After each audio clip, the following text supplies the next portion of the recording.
Hello,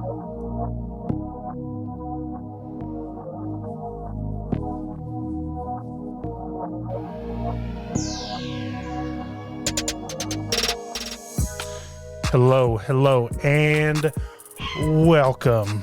Thanks, Hank, to the latest episode of the Mild and Lazy Guys podcast. I'm one of your hosts, Matt. And I'm Andrew. And on today's episode, we've got a very special guest in studio with us. But before I introduce you to him, let me ask you to please rate and review us on iTunes. Go follow us on Spotify so you know when we upload a new episode. Follow us on Instagram at Mild and Lazy on Instagram. You can get a merch. You can find our merch link there. You can go grab you a t-shirt, fanny pack, whatever your little heart desires. With that said, let's get on to the show. What's up, guys? What's going on? Who's this guy? This guy, my brother from the same mother. I got my brother Ben in the house, so it's been a long time coming. I'm very proud to have him on. He's my little brother, and he's been wanting to come on. We just get hard getting schedules to align. We have a hard enough time getting schedules to align, and then add a third person in there. So, but he's here. He made it. He's in the house. Ben, thanks for coming on, buddy. Yeah, man, I'm really glad to be here. Good. It's kind of weird being actually on it now. Yeah, is it weird hearing yourself? I know you said earlier it's weird. Yeah, I think I'm going to try the one ear out thing. You know, that helps a little bit. It's like wearing your hat sideways. That's so cool. Yeah, I couldn't pull it off. I couldn't pull it off. I'm too old. Yep. So what's been going on, man? Nothing? Anything exciting? A little bit of stuff where, I've talked to you about it. Andrew, you probably don't know. Yeah, I was going to ask if you wanted to talk about that. Yeah, we're selling our house and getting an RV. Hell yeah. They're making a big decision. Yeah. That's a great idea. Yep. So just with the way the market is and what we can make off of it, and yeah, we're just like, you know what, let's do it. You going to buy land? Or where are you going to put it? Well, we're going to travel around for a little bit. That's what's up. That's a great idea. That's exactly what we're going to do when we retire. And y'all are going to just like work remote, right? Yeah, she's going to teach. I found a couple little like odd things I can do here or there for a little bit of change online. But is the idea, or not the dream, but the goal still to like get to Colorado and kind of work in the industry for a minute, or are you out on that? Yeah, probably now. I mean, I'm probably out on that. We want to come back, so we don't want to be anywhere for, out of state for too long. Like, we're going to be gone for a while, but not permanently. Yeah. Well, I know at one point you had talked about it. I just didn't know if that was like a checkbox thing, like, oh, I get to say I got to, kind of fool around in that industry, or if you kind of just threw that away. Oh, no. I mean, it would be cool. I mean, if the opportunity arises, it's just, Kim's family's so close, Yeah. She doesn't want to be too, and neither do I. I love her family, so. Right. But when we get back, we're going to find a piece of land and live out of the RV for a little bit and then build a house. Yeah, we found something, I forgot where, I think it's like in Cleburne, and you can buy a house on a trailer. Mm-hmm. It's like the same concept where it's like a 2-bedroom. House. Yeah, but it's a little bit bigger. I guess it's closer to like maybe 600-700 square feet. Yeah. But it's the same concept where you can just load it on a trailer so you don't have to pay like property tax wherever you park it. Yeah. And we were seriously considering it because we could sell our house too, and make a good profit. And then these houses I'm talking about are like $69,000 to $89,000 depending on the options you want. And I was like, we could basically pay that house off immediately. But then I always felt like with kids, it'd be like selfish of me to do that because then the kids would have to live that lifestyle. Yeah. So without kids, I would absolutely do that too. Because that's y'all, right? Because if you had kids, would this be on the table? Probably not. Well, I mean, since we've been looking into it, like I've gotten into YouTubers who do it full time. They got 4 or 5 kids. Like, yeah. Some people can do it for sure. I mean, they homeschool them. The parents both have like really good online, and they YouTube. So I mean, they make extra change doing that. Yeah.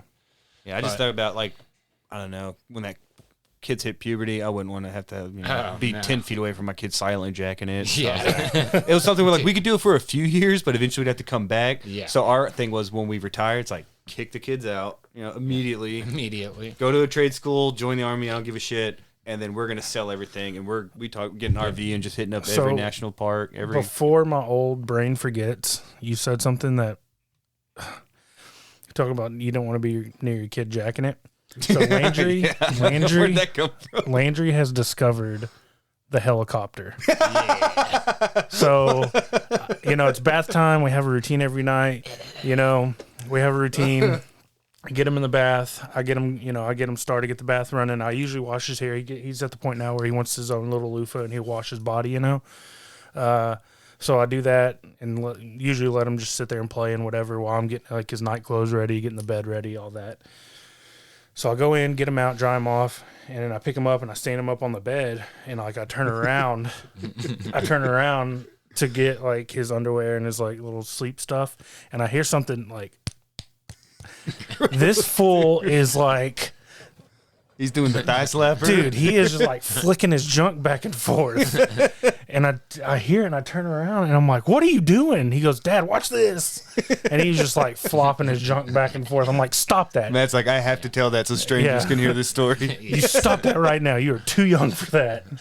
Well, I don't know if I'm the only one, but my wife appreciates a good helicopter every now and then. Yeah. You just surprise her with it. You just, act like I'm getting carried out of the room with it. He might be. It's a good bit. He might be the only one in this room because my wife tells me to put it away. Oh. Yeah, but no kids, but we have 4 dogs and 2 cats, so that's going to be pretty hard. Got to get down to 1. You got to start Xing them off. You got to start digging them plot, dude, right now. Yeah. Counting them down. Nah, so it's going to be nuts. It's going to be nuts. It's going to be a little stinky in there, too, with all those dogs and cats. Yeah. And Ben. Yeah. So what's been up, Andrew? I know you're going into your hell month. Oh, yeah. Yeah, work sucks. Speaking of work, though, I might switch routes. Not that anyone cares, but that would give me a vehicle, and I wouldn't have to destroy my personal vehicle. So that opens up Saturday for the bid. So I might get that, and if I do, I'll let everyone know if I deliver your mail or not. But this past Sunday, wasn't this past Sunday. Sunday before that was Claire's baby shower. Yeah. Mm-hmm. So that was good. Unfortunately, no one got the Nintendo Switch I registered for. So go figure. Fuck you guys. I don't need more diapers. I don't need diapers. My kid will need diapers. I'm going to buy the Switch anyways. I'm going to get it for me and Elizabeth because she loves everything Mario and Mario Kart and all that. So it was cool because my nephew came over for that since my sister was obviously there, and I just watched the game with my nephew. And that's cool. We looked at cards together, and kind of sucks because he's a Chiefs fan, so I pretty much had to talk shit to him the whole time and, punch him a few times. But well, this Sunday's going to be a little... Oh, yeah. Yeah, he's already, like, talking crap to me like a little 10-year-old, and I'm like, I could easily beat you up. It's your dad I got to worry about. Yeah. So I'm not going to. But, yeah, it's going to be a fun game, and I just, give him shit for liking a Kansas City fan. Like, we're not from Kansas City. But he's a Patrick Mahomes fan, and I was the same way growing up. I was like a big Mariners fan because I was a big King Griffey Jr. fan. Yeah. You know what I mean? So it's like when you're young, I get why you follow just like players. But it was cool just hanging out with him. He's into football now. We talked about his Super Bowl is it's at Lumpkins too, which is cool. The high school stadium that I've never been to. Big Boy Stadium. He's playing there. They've been smoking people too. Like the game they won to advance that, he's like they won like 36-7 or something. That's awesome. Of course he doesn't play, but carry on that family tradition. Just like warming the bench, cheering those team guys on. Let's see. Last Sunday was my niece's birthday. Her birthday party. Her birthday's in December. I don't fucking get it. She has like 7 different days they celebrate this kid. But that's gonna be great for the ego. Yeah. Well, one of them's like her adoption day. They call it like your gotcha day. Oh, cool. And then they have a party for her in the summer because her birthday's in December. But then they have a birthday party for her in November. I'm like, God damn, dude. Like you said, this kid's just Pick kind a of... day. Yeah, just a diva. Big time diva. What else? My little sister, her birthday was a couple days ago. Happy birthday, Caitlin. And then my grandma's birthday was the day after. So we got a bunch of Scorpios in the family. Is that a good... yeah, that's a good thing. Scorpio. Okay. I'm not into all that, so... I'm not either. I know what I am. I know I'm Scorpio. I couldn't tell you what anyone else is. Yeah, I feel bad for Landry because he's got a January birthday, so he's in the same situation. I mean, he's kind of limited on what he can do birthday party-wise. Yeah. I think for his big present, we're going to take him to either Great Wolf or that indoor water park in Grand Prairie. That place looks pretty sweet. Like Epic Waters or whatever. Yeah, never heard of that. And then he's going to have a birthday party at... my mind went blank. The trampoline place. By Gold's Gym? Yeah. Yeah. Urban Air. So I would expect me and Ben to both be there. Jump for fun. Y'all, you can't not be there. I was going to say, we got 2 of Landry's favorite people here. Yeah. And Matt's also here. And Dad's third in this group. All right. So with that, let's move on to the news desk. The junk mail.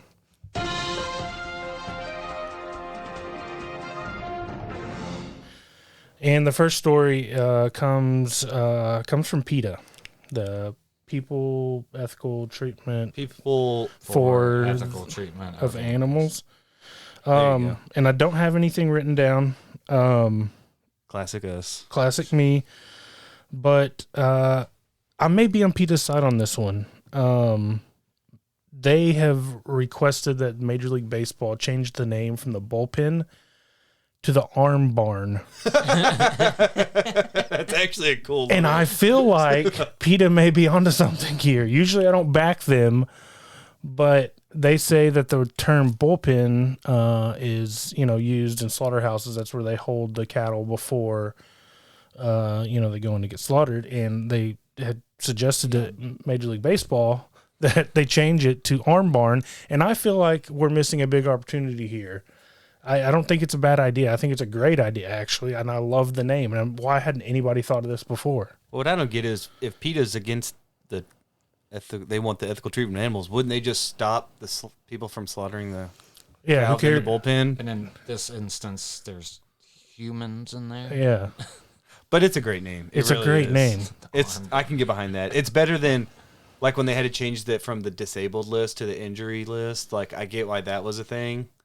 But the arm barn, everyone get behind that. Dude, I love it. I can't believe nobody's thought of that before. Yeah, I agree with you. PETA might be onto something for the first time. PETA might be onto something. All right, and the next story. Mel Gibson to direct Lethal Weapon 5. I don't get that title, but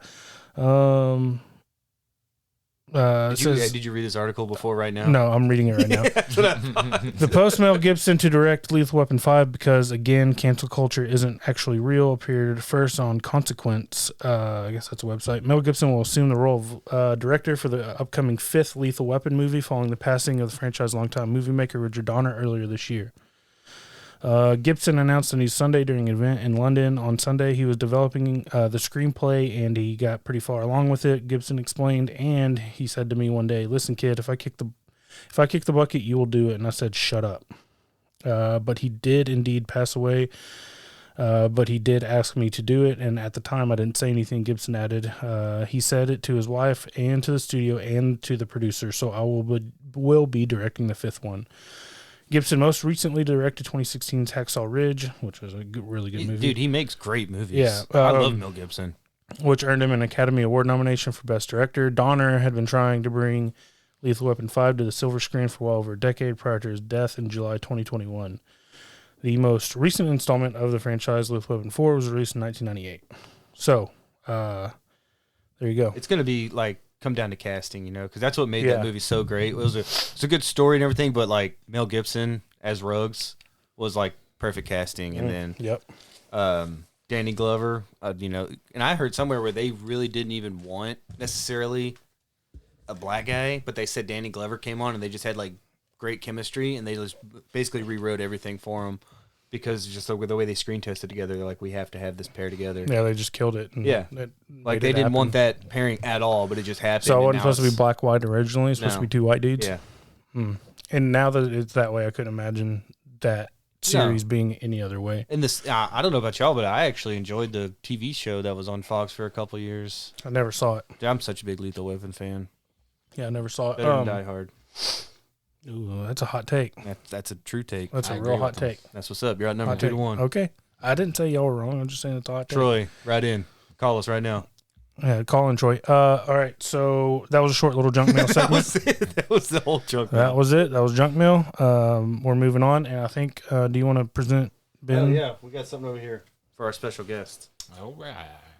It's a little. It's a fanny pack. What you got in there? Fanny pack. All right, what you got? We got McGruber. Classic. I don't think I ever saw McGruber. Well, you're in for a treat, man. Well, had we known that, you might not have been on the episode. Greatest to be honest. movie of the 21st century. All right. Arguably. Pack of dry, roasted, and seasoned peanuts.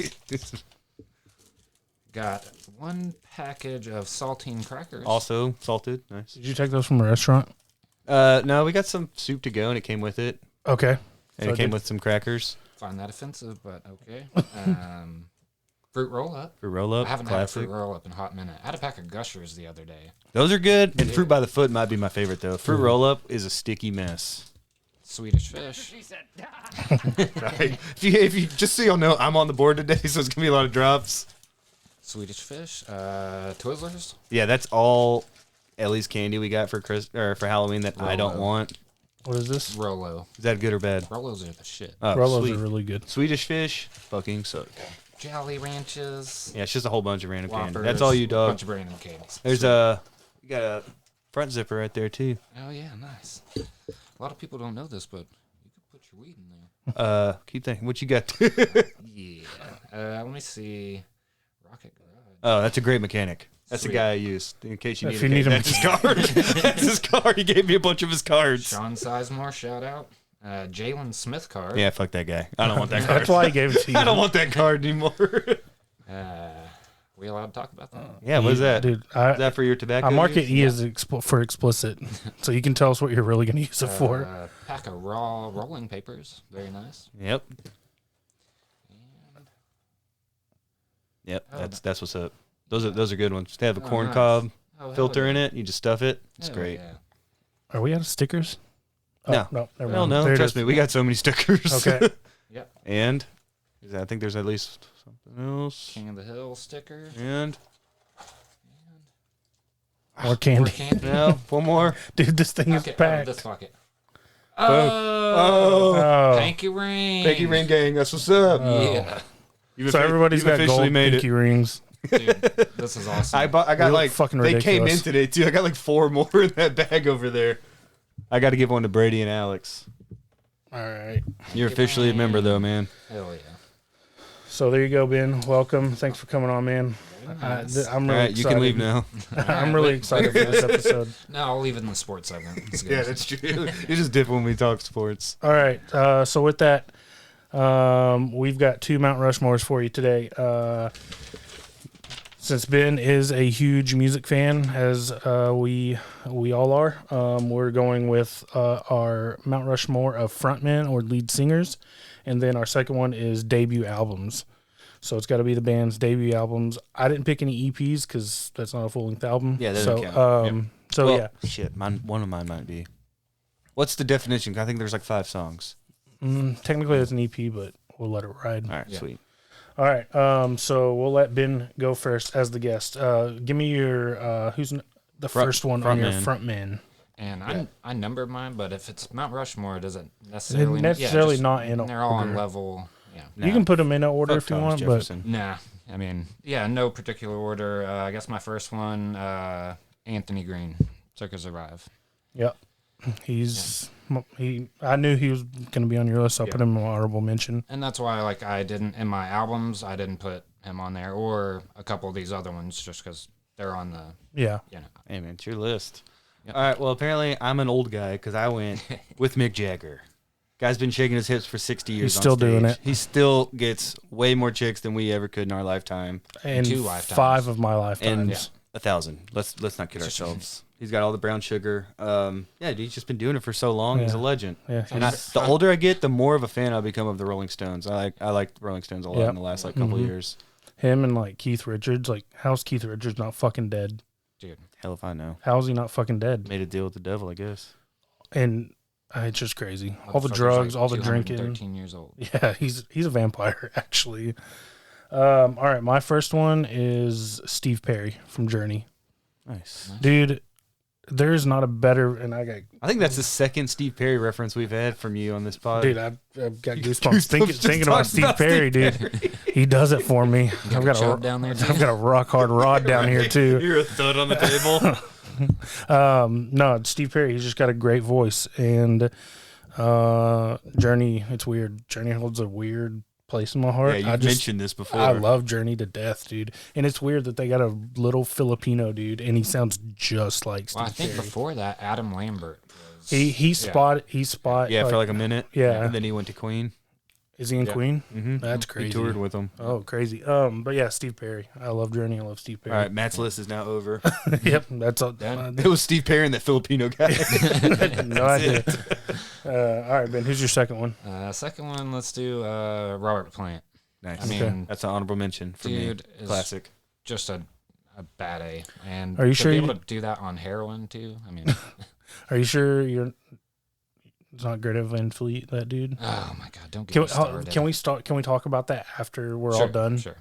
Do you know who Greta Van Fleet? Yeah, and they is? sound like them. I heard they didn't they say like they didn't get any influence from Yeah, them? that their biggest influence was Aerosmith. Yeah, they sound like they just modeled themselves. And it's like, that's a high praise to say, like, you guys sound like Zeppelin. Yeah, and I remember them saying, like, no, we didn't listen to them. Or Yeah, dude, just embrace it, and I Yeah. probably would have liked you. But That's a made, big you know, compliment. yeah. I would take that as a huge compliment. I still, You can't tell me that They even dress like them. they even dress like him.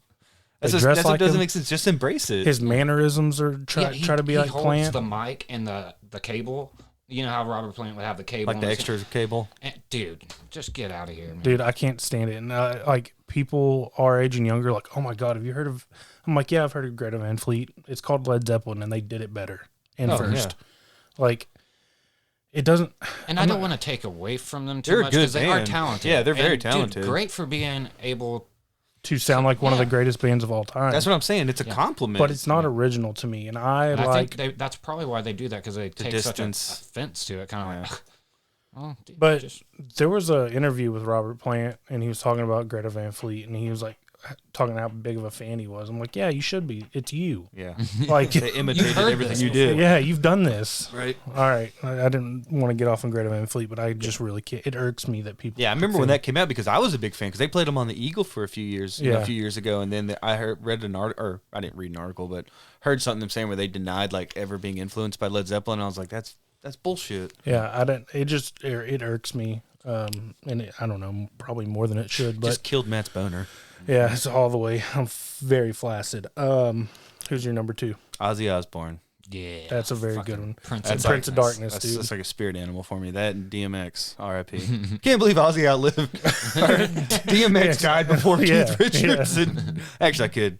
DMX was fucking crazy. Yeah. But yeah, I mean, he was great with Black Sabbath. They're one of my favorite bands of all time. Then he had a very successful solo career, and And then he was the on reality MTV. show. Yeah, it's where like a whole nother generation got introduced to him. But I was telling Claire, I was like, it doesn't. Frontman to me is not like the best singer, but it's like the most charisma and who can get on stage and like command it. And Well, the guy was biting heads off bats and shit. Like what's more entertaining Didn't he than that? piss on the Alamo or something? Yeah, he got banned from. San Antonio. I think it was all of Texas, maybe, or was it just San think it Antonio, was San Antonio. for like a year? But you know what? Well, That's kind of a big deal to piss on the Alamo. Dude, it's a fucking Alamo. It's a Under, cool under your story, though. under your criteria, somebody I didn't even think about was like Gene Simmons. You want to talk about somebody who command a fucking crowd? Yeah, but he wasn't the front man. Oh, was he not? It was Paul Stanley. Paul Stanley. But then why was Gene Simmons the one that we all think of I don't know. He's got a big tongue. Yeah, I Fucked think like that was 10,000 it. women. Yeah, it was with just his tongue? Oh, at least, yeah. Oh, yeah. You think he's tongue punching fart boxes out there?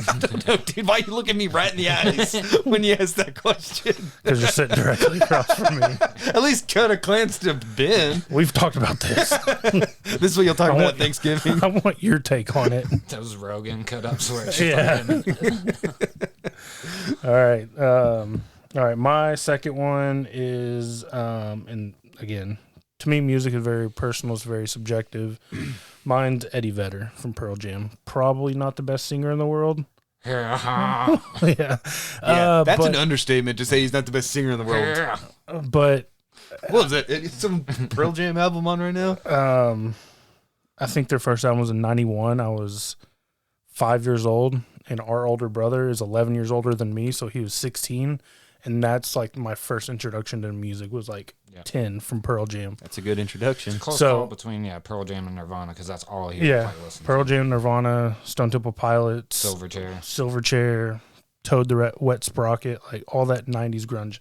But I don't know. There's a couple like songs that'll make me emotional from Oh, Last Pearl Kiss. Jam, Last Kiss, Always Black. gets me, man. There's a couple other ones, but Eddie Vedder from Pearl Jam. All right, who's your third one? Third is going to be Keith Buckley, Every Time I Die. Nice.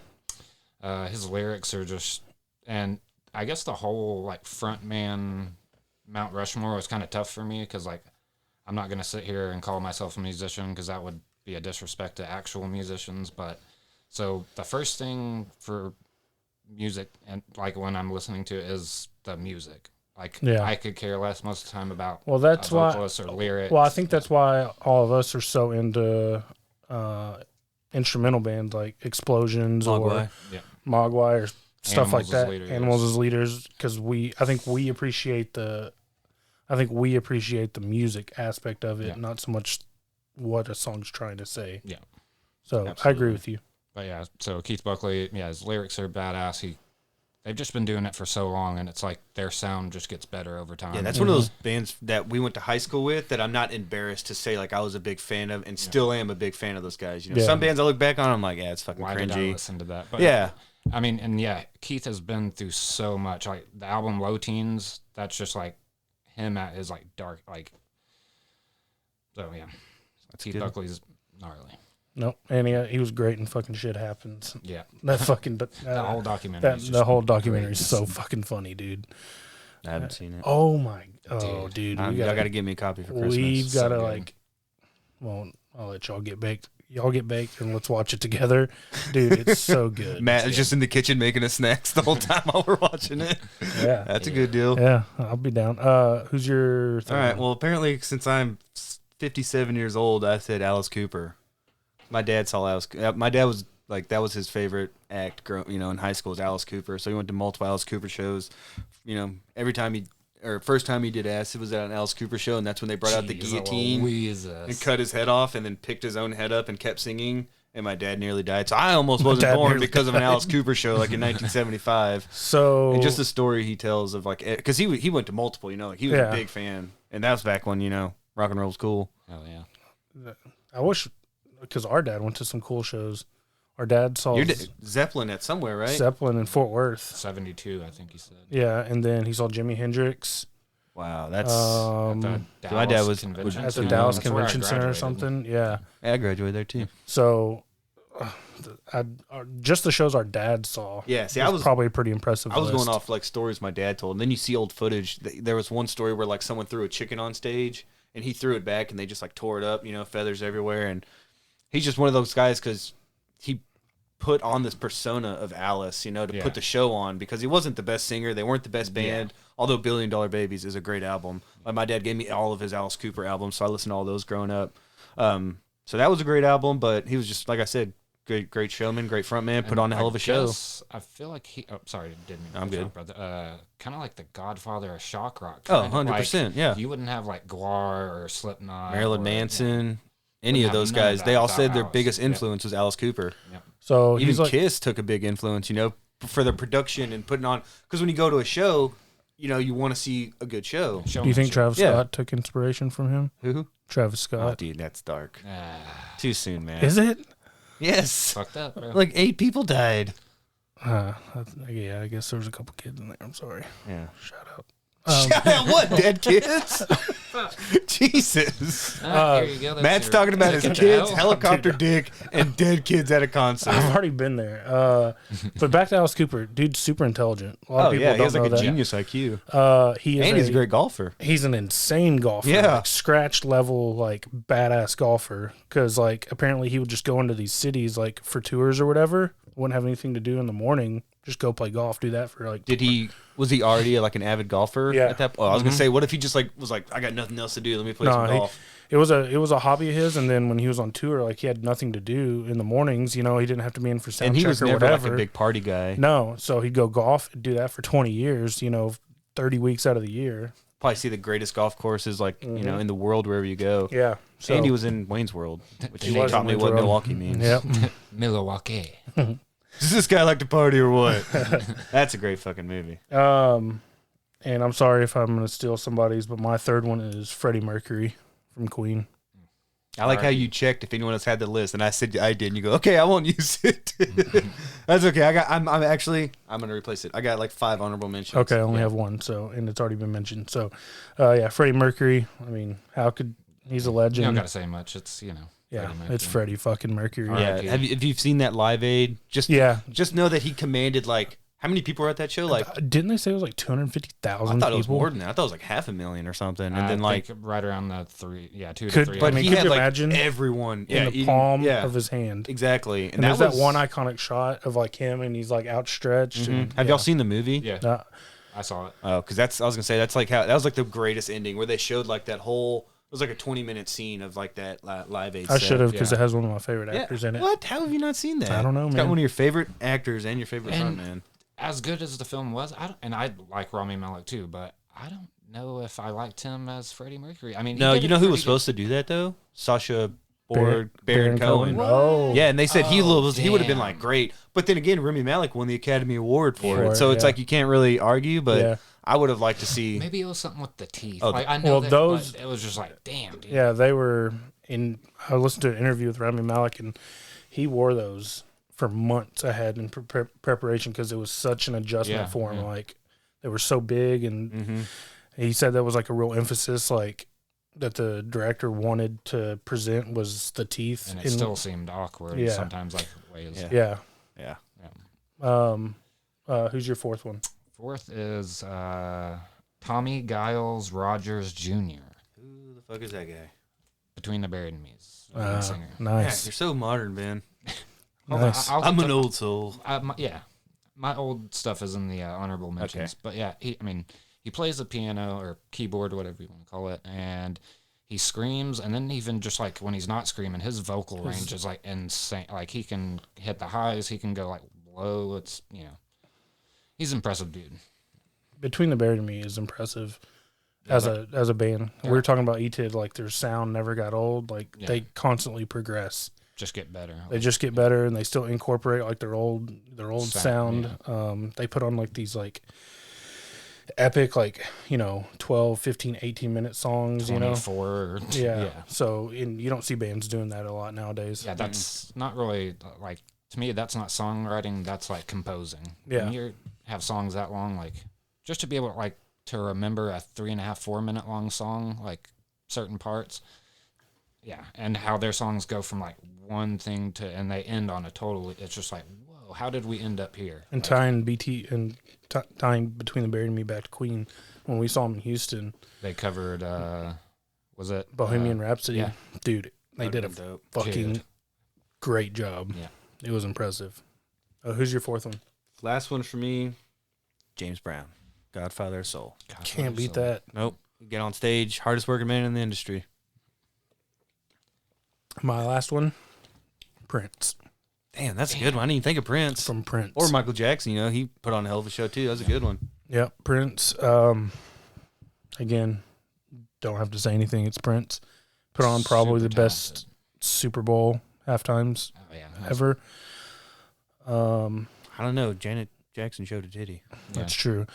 And then there was like several albums where he played everything. He did everything. Like, on the back, like back in the day on the CD booklets, it would have like What, who all who was played involved. what? It was just Prince. It just showed his symbol. Yeah, it was just Prince. He did the drums, guitar, bass, keyboard, triangle, whatever it was, he did it. So for you to do that and compose a whole fucking album, Very impressive. yep, he's And just looked the man. that good while doing it. Velour had no chance with Prince. He cleansed his soul in the waters of Lake Minnetonka, or however that Dave Chappelle skit went. Bathe yourself in the waters of Minnetonka. Yeah, something like that. So, who's your honorable You mention? bust them out. Yeah, just bust out all your honorable mentions. All right. Mac DeMarco. Damn. Hell yeah. Did you go to that show a couple years ago? Me and Ryan went and saw him and Tame Impala at Red Rocks. Fuck, that's way cooler. Yeah. That's way cool. Damn, that's like a dream show. Yeah, dude. And that's right when I got into both of them. Like, I want to say he showed me, like, both of them, like, a month or two before we went. And it was just like, I mean, this was, I want to say 2017 or 18. That's a great show. Yeah. It was nuts. And yeah. Didn't you get He's a altitude funny- sickness? Oh, dude, yeah, right. You gotta tell the story, dude. Right in the middle to end of Mac DeMarco's set. I'd never been at elevation, so I'm on my like second or third beer, and like I just start getting tunnel vision, going like, woo, and like everything, like it was like I was like blacking out almost, and like I just was like, Ryan, I gotta get to. And if you've ever seen Red Rocks, like we're in the middle, and to walk out is a good probably 50, 75 yards, like from the middle, like it's huge, and there's people everywhere. So I'm like this all the way out, and I feel like I'm passing out the whole way. And as soon as I get out of the, what do you call it, the stands or whatever, I hit a trash can, just threw up. Damn. And like Ryan and who were we with? Damn, we were with oh my god, I'm having a brain fart. Not important. Somebody we went to school with though. Yes. Somebody from local. I'll think about it in a second. All right. But yeah, I threw up, and then they were like, "You need to get." Somebody was passing by, like, "You need to get you some water in you, man." I was like, "Yeah, no shit." Yeah, thanks for the great advice. So yeah, Maybe a piece of gum too. yeah. So we get some water and catch the end of a set, and I get water in me. We smoke a little bit of a joint, and I finally calm back down. But dude, I was like pouring sweat, like it was nuts. That sounds like a dream. Have you ever been at Oh yeah, it was elevation? amazing. What, you mean just high elevation? Yeah. Oh, what's that? It's like nosebleeds at like Cotton Bowl. I went skiing. I went to New Mexico. It was like 5,000 feet, which isn't that high. And dude, it's so hard to breathe. Like you struggle to breathe. Every little movement is like labored. That's why I don't see how people play football in Denver. Yeah. Like opposing. Yeah, they say teams. that's actually like an advantage for the home It's team. 'Cause they're used to it. It's like, And yeah, Red Rocks is like you're up in the mountains. So Yeah. I just remember like I started feeling a little bit better, but pretty much throughout the entire Tame Impala show, I pretty much felt like crap. And then when you start walking down to like the main parking lot, you're going down, and it's like every few feet I felt better. It was crazy. Like every 20, 30 yards, like I'm like, okay, I'm feeling a little bit better. It's like, dude, it was weird. That's still a dream show though. I would take that situation to like be there with you and throw up next to you to see Mac DeMarco and then Tame Impala. I want to say Currents had just come out. That's a great album, dude. So good. Oh, okay. So yeah, Mac DeMarco, and then my, I guess second and third was, and this is we still on, yeah, Frontman. Yep. Jimi Hendrix and Stevie Ray Vaughan. For y'all to be able to like pretty much be the two best guitar players and sing, that's a frontman. Yeah. So. Mm-hmm. Solid. Yep. My turn. Yep. I had Freddie Mercury. Had him on the list, so I'll say honorable mention. Zach De La Rocha from Rage Against the Machine. That was one of my favorite bands growing up. Jim Morrison, Robert Plant, and Eddie Vedder. That was the rest of my list. Nice. Anthony Green was on my honorable mention from Circa. Yep, Sweet. that was it. All right, so that was Frontman. Let's move on to debut albums. And again, we'll let Ben lead it off. All right. I'm going to go with the Mars Volta, Deloused in the Comatorium. That's a great pick. That's a great fucking pick. That's a great fucking debut album. Like, dude, from start to finish, I love Volta so much. I'm sure you got to see them too, somewhere cool. Actually, I don't think I've seen. Yeah, because Volta. I was gonna say they were kind of older. You had to get on like when you were going younger. Yeah. We almost got to see them with the Perfect Circle because they came to Dallas, and then Perfect Circle came back, but instead of Mars Volta, it was Three Witches, which was a terrible fucking band. So I almost got to see them. See, and yeah, I don't think I saw him, but every now and then, like, I'm like, did I see him? And I just got super trash. I was gonna say I smoked a lot of weed in my life. Let me see. Been to a lot of concerts, but yeah, no, I don't think I ever saw him. I discovered them my freshman year in college. Yeah, my I was with you. My roommate showed me. Black Panther. His name was Black Panther. Shout out Black Panther. Yeah, that's a cool name. Yeah. Was he Jewish? Yeah. I was like, what are you showing me right now? And it just like blew my mind. Just I did not. That snare roll, and I was like, oh, what is this? Yeah, I did not know it happened. Yeah, that's one of those bands like the first time you get to hear them would be like a very special moment because it's just so much different than anything you've ever heard. Yeah, and like I'll have people or a couple guys at work. They ask me what I was listening to, and one of them's like an old musician, I guess, and I was like, that's Mars Volta. He was like, what do they sound like? And I was like, good question. Well, if Pink Floyd, Led Zeppelin, and Santana all fucked and had a kid, that'd be the Mars Volta probably. And the guy was like, I want to listen to Mars Volta. He was like, put it on the speaker. And I did. He's like, man, this shit's crazy. It was pretty crazy. That's what they're blowing people's minds at work. Yeah, I tried to. All right, what's your first one? Me, I got the Beastie Boys, License to Ill. Dude, that's a great one. Yeah. Certified Diamond, 10 million. 86, yeah. What was it? November 15th, 1986. I put a couple of my favorite songs because I looked them all up. The New Style, Posse in Effect, and Slow and Low. And when I was listening to these, Ellie had me add like 3 of them to her playlist. So Nice. raising her right. Nice. Yes, you are. My first one is Silent Alarm from the band Block Party. That's a good one. I don't know if I've ever showed you Block Party. Maybe. Claire likes them. Yeah, I love Block Party. They're probably one of my favorite bands of all time. It's a no skip album. I have nothing else to say. It's just one of my favorite albums ever.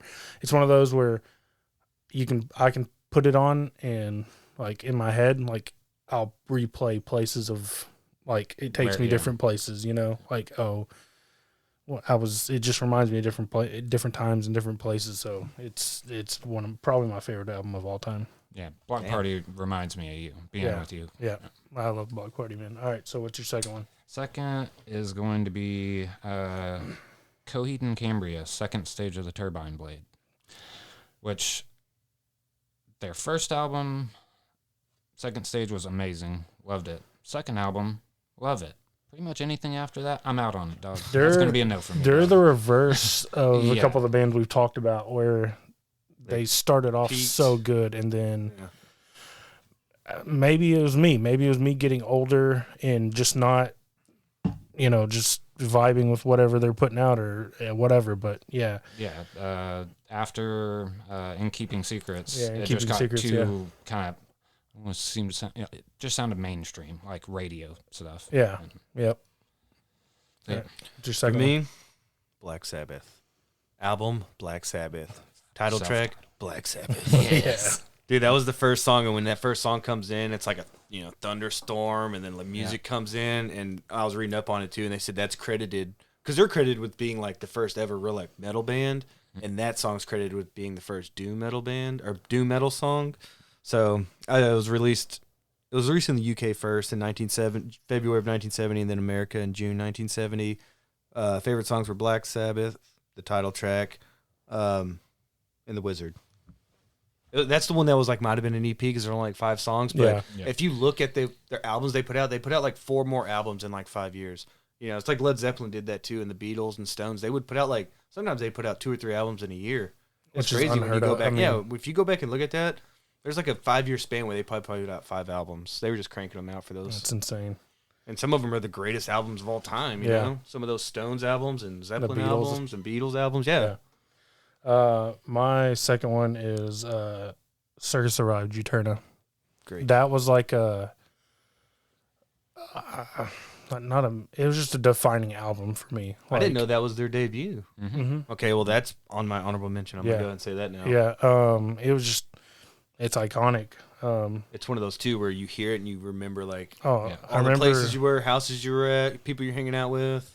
That first song, it puts me in a fucking bathroom filled with fucking just weed everywhere and just hotboxing a bathroom for like 5 hours and just coming out and not knowing what zip code you're in. Yeah, and knowing Anthony Green from Seosin, you knew what the voice was going to sound like, but when I heard the music for the first time, I was just like, holy shit, and I did not see this coming. And it was a totally different direction than what Seosin was. And I remember some of the huge Seosin fans were like, dude, why'd he leave Seosin to go start this? This isn't any good. And I'm like, you're an idiot. Yeah, 20 years from now, you're going to look fucking stupid. Yeah. I think we can all agree, like, everyone that I was, like, friends with in high school or cool with, like, we all agreed, like, that was a great fucking album. See, I'm older, so Juturna came out in 2005. So I remember, just smoking a lot of weed, playing college ball. Sounds like you're living the life. Yeah, just being young and dumb. And that was just kind of the soundtrack to it. And then Circus Arrived kind of aged with me. And so that's a band that aged with me well. It got me through some tough times. There's one album that when I listen to it, it reminds me of my mom passing away because it came out like, at the beginning of her illness, and then it just kind of carried through to the end. And And especially the name of the album, yeah, Letting Go. Yeah. So like it would just circa holds a special place in my heart. And then I've probably seen him live like 4 or 5 times. And me and Ryan got to meet Anthony Green outside of Fuel City Tacos one night. That's a cool story I've never heard. Oh, you haven't? Oh. Dude, me and Ryan went to the Lamar Hunt U.S. Open Cup when we won. Yeah. And on the way back, we were drunk as shit, stopped at Fuel City for tacos. And we were walking out. And I go, I know that fucking guy. And then I just lift up my sleeve. And y'all can't see, but I have the On Letting Go tattoo on my right arm. And I just like go like, and we're both in FC Dallas jerseys. So we weren't at the show that night. I think he was just doing like a solo tour. His band was with them. But yeah, went like that, lifted up, and Anthony just like grabs me and hugs me. I was like, he's like, fuck you, man. Get out of here. Get out of here. Just you. Yeah. It was like surreal. Yeah, I took a picture. We got a picture with him. So that's cool. We'll post a picture. Yeah, we'll post a picture. I'll put it on Instagram. Cool. All right, Ben, what's your third one? Where's it? I'll match your Black Sabbath with Led Zeppelin. There you go. Was their first song called Led Zeppelin though? No, it wasn't. Well, look who won. Damn it. But yeah, that was just a badass album from start to finish. But I think the first album I heard from Zeppelin, Mom gave me Houses of the Holy, I think when I was like 12 or 13. Yeah. I just remember the cover. It's the one with the rocks and that girl's butt. Yeah, she's like crawling up. Yeah. I think she's like 9 too, so. Yeah. I want to back off that butt dog. Hey, I was 12 when I got out. Okay, that's not too bad. That's in range. Yeah. Gross. Well, fuck. Let's move on. Yep. What's your third one? All right, one? my third one, and this is probably one of my favorite albums of all time. It just happens to be their debut, is Joy Division, Unknown Pleasures. Nobody like Joy Division? Man, crickets. We have a cricket drop on there. No, you play the fart one, though. No, I'm not going to play fart. I love that album. Dude, it's such a good album. Days of the Lord, New Dawn Fades, She's Lost Control. I put the whole fucking album is great. Yeah. Right, I've never heard it. I'm going to have to put it on my playlist now. Check it out. I'm highly disappointed in you guys. Sorry. So my third one is Oracular Spectacular from MGMT. It's not as good as Joy Division, but no, I mean, hey, it's still a good album. Everybody's got their list. MGMT was one of those bands. I don't know. I probably shouldn't have been listening to them. I don't know how I stumbled upon them, but they've turned out to be like one of my favorite bands. But I love MGMT. Well, I remember when Electric Feel came out. Like I was like, yeah, it's all right. I mean, I don't really know if I like it. And then I would hear it around, and then you started listening to them, and I listened to a whole album. I was like, damn, these dudes are freaking nuts. Yeah, so, it's one of those ones where the single or like the most played or popular song isn't even the best work. Like, yeah. You know, if you go deep into the album, that's where you find the gems. So, yeah. That's what the debut album does, man. MGMT, man. It's good stuff. What's your last one, Ben? Whoa. Oh, I couldn't hardly see. That Led Zeppelin was my third. One of my honorable mentions. Oh, well, actually. Not anymore. Yep. Not anymore. It's in there. So I guess Brand New, Your Favorite Weapon. It's a great fucking album, man. Great album. Yep. Great album. Yep. Love it. That was a high school album for me. Yeah, I think that was on our high school jams. A couple of these were on high school jam albums we talked about. Yep. What's your last one? Last one for me, again, I guess I'm just the old guy here, is Nas, Illmatic from 1994. That's a fucking great choice. Yeah, you got New York State of Mind, The World Is Yours, and It Ain't Hard to Tell. All classics. Yep. And then Stillmatic after that. And then he's a fucking lyricist. He's a true lyricist, like a poet. Yeah, he's my favorite rapper of all time. Yep. I had to get some street cred back after after Matt took it from me with his Denzel pick like a year ago. All right. I feel like I heard something about Nas on a podcast the other day. Like he might have way back in the day invested. Like he's super. I think he's close to being a billionaire or something because he invested in something a long ass time ago. Good for him. What it was. I heard a long time ago, like when it would have been after Illmatic and maybe after Stillmatic, but it was like when his daughter was first born. He credited her with a producer credit, And so she's getting residuals for that, like For the rest like of 20 her years life. later for the rest of the year. Yeah. Because he just thought like this would be a good way to set her up financially, and there was like that's the smartest fucking thing. Yeah. So she's getting paid for life for like off of his record sales. That Good call. It was just like a gift to her as a baby. Good call. So yeah, Great guy. that definitely, yeah, it was something. I can't remember what he invested in, but Damn, I didn't know. Now he I heard could be that about rich. 50 Cent, What was that vitamin water?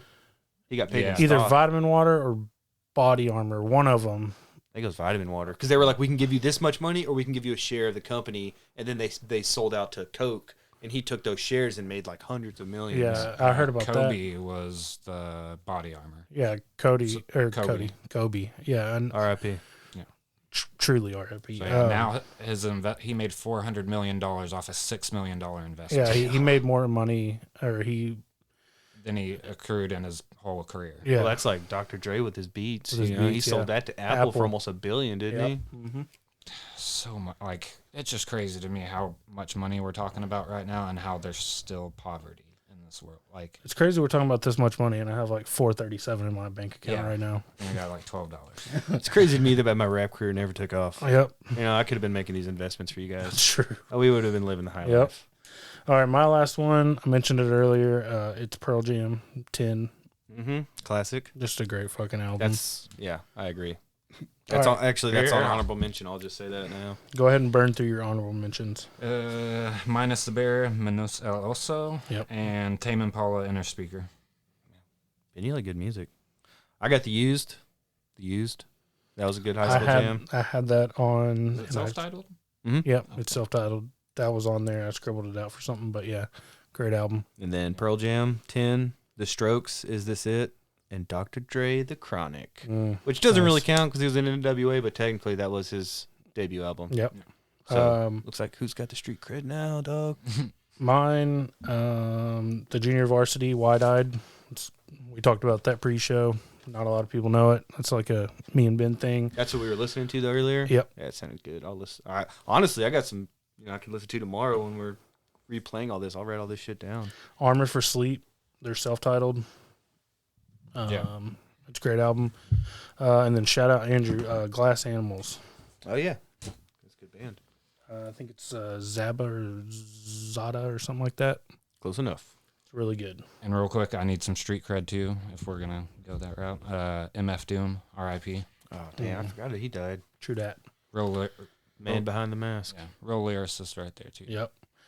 All right, so that was our Mount Rushmores. That was like a 30-minute dude. segment. Yeah, that's why I kind of Jesus. rushed it at the end. We're at 52 minutes, Very nice. and we're not halfway through. So let's get Pick Your Poison going. There's And the you- holy mug of Buddha. Okay. I was gonna say I got 2 minutes.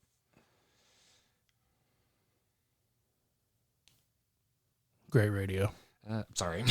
He's reading it in his head. Great radio. Hey, before it's bad radio, let me read it. Okay. I feel like y'all have done this one before. Would you rather always be able to see 5 minutes into the future, or always be able to see 100 years into the future? Holy shit. Shit. That's like some Nicolas Cage stuff right there, man. Some Inceptions. Yeah. I would say, I'm going to say 5 years in the future, and I'm going to cash out now. I'm going to No, go no, to no. every. 5 minutes. 5 minutes into That's the what I said, 5 minutes into the future? You said years. Oh, well, I meant 5 minutes so I can go to the horse tracks and fucking win Clean everything. out. Yeah, clean them up and retire, and me and Ben are getting matching RVs. Yeah. Because 100 years in the future, I'm going to be fucking dead. What do I care? Yeah, but you could see some investments or something. Like you could. I could do the same thing on the stock market, though, because I could be like, that stock's going to dip. True. No, fuck stock market. I would have way more fun at the horse racing tracks than I would investing. True. Matt's being too practical and a little nerdy right now. Money. I can sit there and make money all day if I can see. 5 Yeah, with a drink in my hand and a cool hat on. Nah, Fair enough. I'm going to the horse races. All right. Well, what do y'all want to do? I want to do 100 years because I feel like there's like something I could. What if I found the cure for cancer? How are you going to find it? I could see 100 years into the So future. you're just going to plagiarize someone else's work? Well, yeah, because it's going to happen 100 years before they do it, and I'm going to be the one to do it. Matt's going to be the hero. Yeah. Very selfish of you. No, I'm going to save the world. From It's cancer? very unselfish. Cancer, Global warming? COVID, who knows? The possibilities are endless. Hippopotamus. That is a problem. The silent killer. Dude, I'm telling you. They'll take you out. All right. Do we want to do another one, or do you want me to get to questionable behavior from the internet? Questionable behavior. Yeah, Because I want to hear that. I want to hear you read that title I sent you. Okay. All right.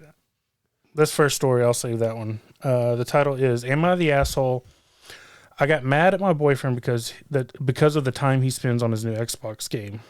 It says, hi, Reddit. It's been a few weeks that my, she's a 22 female boyfriend, who's 25, found a new video game to play on his Xbox. I'm usually okay with him playing, but he is always on his phone talking about it with his friends and plays a lot. In parentheses, she said, according to me, but I am not a gamer and never really got into video games. Like minimum 2 hours a day, maximum 5 to 6. He always wants to talk about it, but I have told him that I was not interested and that I found his game stupid. I really don't know if it was a smart move, but that's what I really wanted to. That's what I was really thinking.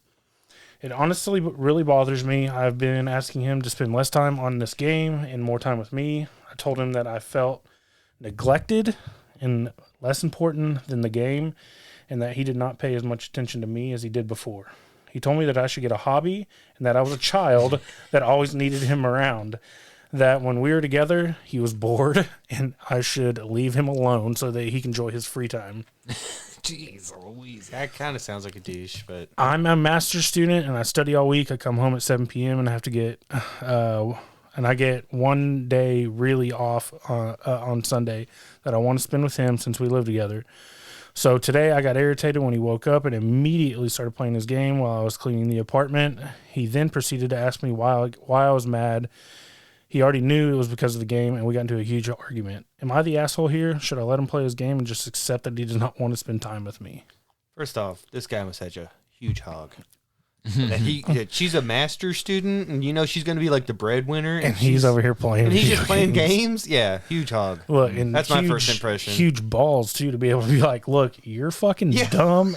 You're dumb. You're boring, and you're a loser. No, go get a hobby. I think she's got a valid argument if she's going to be like the major breadwinner, and he's just. And we don't know what he does for work, but if you're a master's student, but did the she implication. Say minimum 2, maximum 5 to 6. I mean, hours a day. If you incorporate, sleep with work with that, it's like, I don't know, man. I think he might be like a Twitch streamer or something. Look, dude, that's his goal. We've all been there. I've been there. When Warzone came out, I was all over it. In other games back in the day too. It sounds like you're getting enough time. She's so busy. It sounds like you're getting enough time anyway. So that what little time you do have, you probably need to be a little understanding and put the sticks down. Yeah. But on the other hand, there's a lot worse hobbies he could have. Oh, yeah. He could be at the bar. He could be playing golf that costs tons of money. Yeah, he could have a more expensive hobby. Yeah, I get it. I could see both arguments. At the same time, he does seem like a douche. I was thinking they should because me and Claire like to play games, but she likes to play, dominoes or Mancala, Chinese checkers. We play all these games where. Because, to me, I like video games, too, but I also like to sit down and play dominoes or cards or these games. Mancala. Yeah, hell yeah, Mancala. I feel like if they incorporated stuff like that and they had their own time where they played their own games, or maybe they got even a video game that they both enjoyed, like Claire will play, racing games and shit with me. We play Mario Kart all the time. It's compromise. We've talked about this before. It's relationships like that are a lot about compromise. It's compromise, and it seems like she's giving you enough time to play your game. But hey, man, you're not married. Shit, dump her, and that way you're gonna have all the free time. Yeah, honestly, if he wants to play that many games, then I'd be like, oh, I guess you don't need a girlfriend then. But yeah, but I don't know, man. You probably need to put the sticks down a little bit. But then again, she's not your wife, so really, do you have to? And then until you're married, they can both just end it right now. Yeah, no strings attached. It's cheaper at this point. Yeah, and he could be out, banging her best friend or something, but he's just playing video games. That's true. But he does sound like a douche if he's telling you're annoying me. Like, if I was her, I wouldn't even be writing into this. What'd you find that on? On Reddit. Reddit. Yeah, I wouldn't even be. I'd just be like, all right, I'm ditching this loser. Yeah. All right, next story. Title reads: Think I fucked up by shaving my butthole. A cautionary tale. Parentheses, a cautionary tale. Oh man, that was a headline I just had to send you. This happened a few days ago, but the effects have only become truly apparent in the last day or so. As a man, it's a man. I always found it deeply unfair that genetics would grant me the paucity of hair on my chin, but an abundance in my arse crack. Equally, it seemed odd evolutionary jest that we should need hair around our buttholes. It makes about as much sense as me trying to clean peanut butter from a Haitian rug with a piece of tissue paper. What possible reason could I have for needing hair there? With these thoughts in mind, I decided it was time to defy God and his cruel designs and shave my asshole. Things were great for about an hour, then the regret began to settle in. Let me educate you on my about the things you might expect if you decide to follow my path. 1. My farts now come out at the top of my ass crack.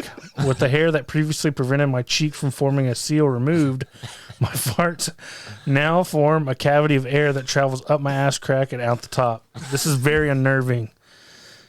Sort of like having your farts walk up your back. 2. Friction. This should have been obvious, and I was a fool to miss it, but my butt cheeks now rub together. And while it isn't chafing or painful, it feels weird, and I'm not getting used to it. Fuck, I should have proofread this. That's the best. Stubble. Number 3, stubble. Oh my God, the stubble. I used a razor to shave and now have the homegrown equivalent of a Brillo pad tearing my delicate ring apart. When it isn't scratchy, it's itchy. And it's itching my actual asshole, not just the cheeks. This is the part I'm currently suffering from the most. Edit. The best thing about the response to this post, beside the amusing comments and commiserations, was Reddit user care reaching out to me to see if I was okay. I just love how now that we had Matt read that, we have audio and we could take that out of context and just like play his voice talking about his hairy ass. Luckily, I have all the files, so we will not be doing that. Man, that was just a title. That was so good, dude. I don't have any. Just y'all be careful. Yeah. Make sure to wax your ass if you're gonna wax it. Yeah, I've never had that problem. I don't have a hairy ass, but when you shave down there, I just get as close to the taint as I can, and that's like the borderline. That's the line of demarcation right there. What's that? A DMZ line. He said the next part should be obvious. Dude, the way he wrote it, he wrote it so well. He's from the UK, so it's going to sound. It was very descriptive. It's very classy. Yeah, it's very classy, but still very funny. Oh, man, that was the best segment we've ever done. Oh, my God. I have a question, though, regarding that. So, you know how people bleach their assholes? Yeah, why do people do that? I don't know, but why is it called bleaching your asshole, not changing your ringtone? Did you just come up with that? Yeah. Wow, that's fucking fantastic. I don't know. That's better than the arm barn. That's better than that, dude. Because I was thinking about how red it had to be down there for that guy. What if you get an ingrown hair? God damn, dude. I like how they reached out for him. Reddit care. Yeah, it is like a medical. Okay? The way he was describing it, that's painful. All right, so the last one is, am I the asshole for not telling my dad he isn't getting the inheritance he's expecting? What? Okay, hold on. Yeah, you gotta. So it reads, my mother died when I was 16. My dad married another woman 2 years later. My grandparents, my dad's parents, hate my stepmother. I really don't like her either. Even after my half-siblings were born, my grandparents never warmed up to her. My grandparents are quite wealthy. My father has been banking on this inheritance for a while. He has even been not paying into his retirement because he's so sure that he will inherit the millions. I just found out on Saturday that I'm getting the majority of my grandparents' estate. My father is getting a token amount of $50,000, so he can't dispute it.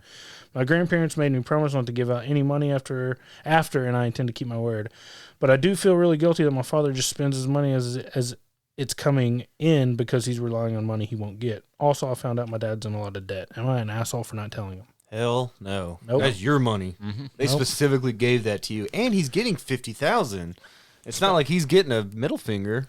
Especially if your dad's a prick. Yeah, your dad sucks. He remarried someone no one likes, and he expects to just become a millionaire once they die. No, if someone was like, "Hey, I'm giving you this," and the only stipulation is you can't give it to Matt, I would say, I don't even like Matt.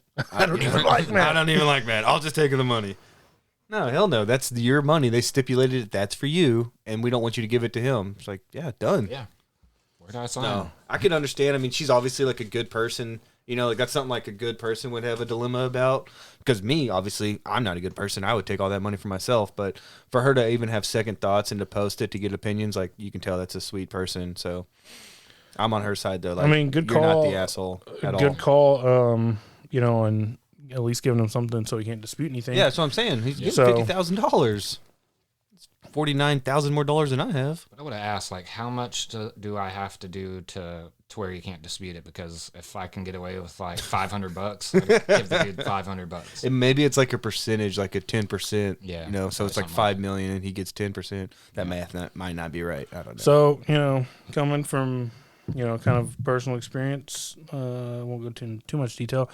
Sometimes you just got to let your parents, you know, make the beds that they lie in. Or lie in the bed they make. Sorry. I fucked that up. I had a stroke momentarily. But yeah, sometimes you just got... And, you know, she feels bad he's in debt, but he's the one that quit putting money in his retirement. He's the one that's probably making all these ridiculous purchases because he's thinking, you know, he's assuming he's going to get all that money. You know, that's what you get for assuming and living a life you can't afford. You know, hopefully he's not in gambling debt. Somebody's going to come around and fucking break his kneecaps. Yep. All right. So that was questionable behavior from the internet. So with that, let's get on to our movie review. We did a last second movie review. Yep. Very last minute. We kind of went out. We stretched our boundaries a little bit. We went into the 2000s and we watched and reviewed the movie Accepted. This came out in 2006. It had Justin Long, Blake Lively, Lewis Black, Jonah Hill. That it?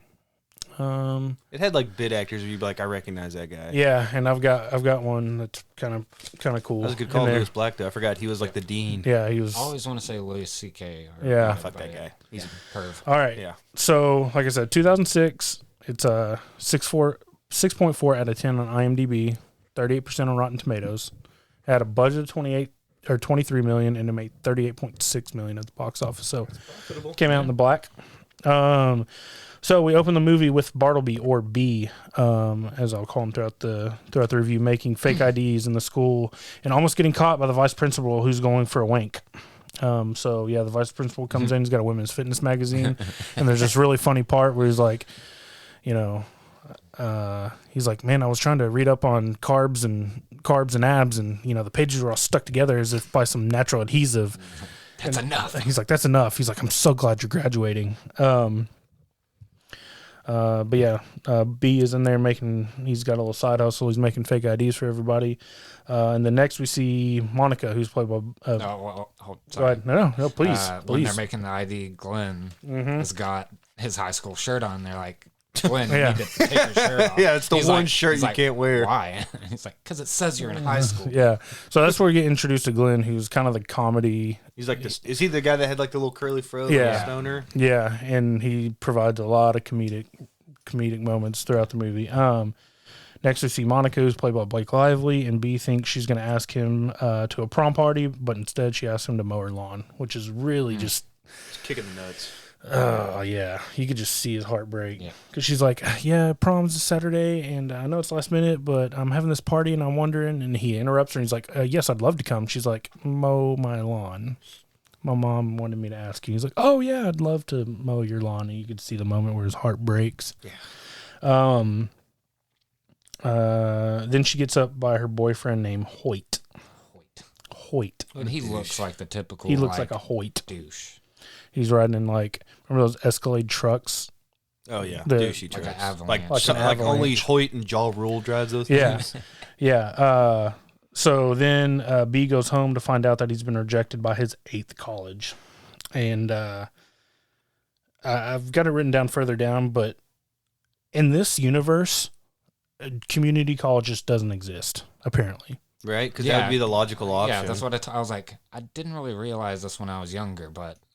Yeah, I mean... Could have gone to a junior college or... Yeah. That's the thing. Movies from like the late 90s to early 2000s, us growing up, had this imaginary vision of what college was. And You know, we'll talk about that because I've got like that written everyone down. gets into college, everyone parties, you get to have sex with all these beautiful girls, and it's like, dude, that's not what happened after I graduated high school. Yeah, It's like they have logic right here, and they just like chunk it out. Yeah, we'll talk about it because I've got that written down.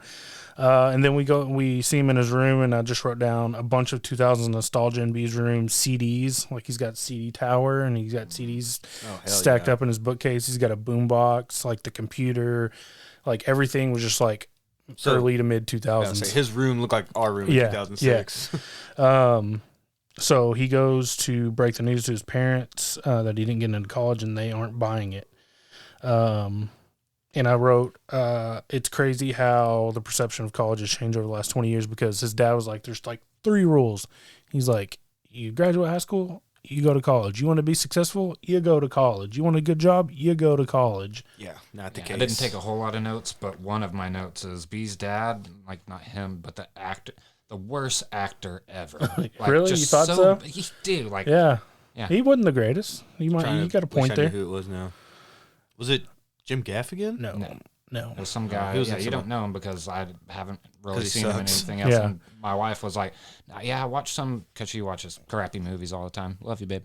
But yeah, she was like, he was in this one movie I watched the other day, and he didn't suck as bad as he does in this one. Like, that's not really a compliment, though. To say he didn't suck as bad. Yeah. It is an improvement, though. It's an improvement. Yeah. And next thing I write, his parents are devastated by him telling that he didn't get accepted to college. Like there isn't community college. So again, like in this universe, there's no community college. There's no trade school. Yeah, I was going to say trade school. That's what I would tell my kids to do. So that's another thing, like going back to like how the perception of college, like nowadays, like I don't know that I'm going to tell Andrew to go to college. If, I see in the 7th, 8th, 9th, 10th grade, if school isn't his thing, we're probably going to go pursue something else, and if he's not going to get a scholarship in other ways, it's like, because really, it's just like, I'm not going to pay that money for you to go party. If he wants to go and he wants to learn, yeah, cool. My parents paid for my first year, and then I had to pay for the rest. Yeah, so it's just crazy over the last 20 years how the perception and like you said, go to college, get a job. That's not a guarantee either. You got people with master's degrees that make less money than we do. Well, you've got to be smart in your fucking choice. Well, yeah. Don't go fucking get a liberal arts degree. Don't go and get a fucking art or history degree. Don't do that. That's a good point, too. You got to be smart about your fucking major choice and what you get your degree in, because otherwise it's a fucking it's a $50,000 piece of paper. That's why I think trade schools are the way to go, because it's literally you can go anywhere and drop in and get a job. If I could go back and do it, I would be less into sports as a kid, more into computers, and I would have got a fucking computer science degree. I would have joined the Navy. Just been on a boat. The Navy? Yeah, my grandfather was in the Navy. Served in Korea. Yeah. And then he came home and banged my grandma. So he wasn't gay. So next we go to a party at Schrader, who is played by Jonah Hill, a very, very young Jonah Hill.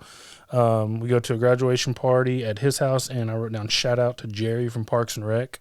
That was his dad. He played his dad in the movie. And by the way, their body types were at that time, because Jonah Hill's lost a lot of weight too. Yeah. But at that time, I think that was peak, big Jonah Hill. Big Jonah Hill, yeah. So yeah, that was a great casting to get Jerry. So there's a scene where all the parents with their kids are kind of sitting around and oh, I got into here and I got into here, and Schrader's dad's like, where did you go, B? And B's like, funny thing, and he's trying to stall and figure out what to say, and then his dad's like, Bartleby fooled around and didn't get into college. His life is ruined. Yeah. So I said, after being humiliated at the graduation party, B creates his own fake college, the South Harmon Institute of Technology, or SHIT. So next scene, we get Schrader and Hans, who plays the stereotypical black guy who got hurt and his future is over because his only personality trait is being athletic. They're all sitting around, and Schrader creates a fake website after B forges a fake acceptance letter.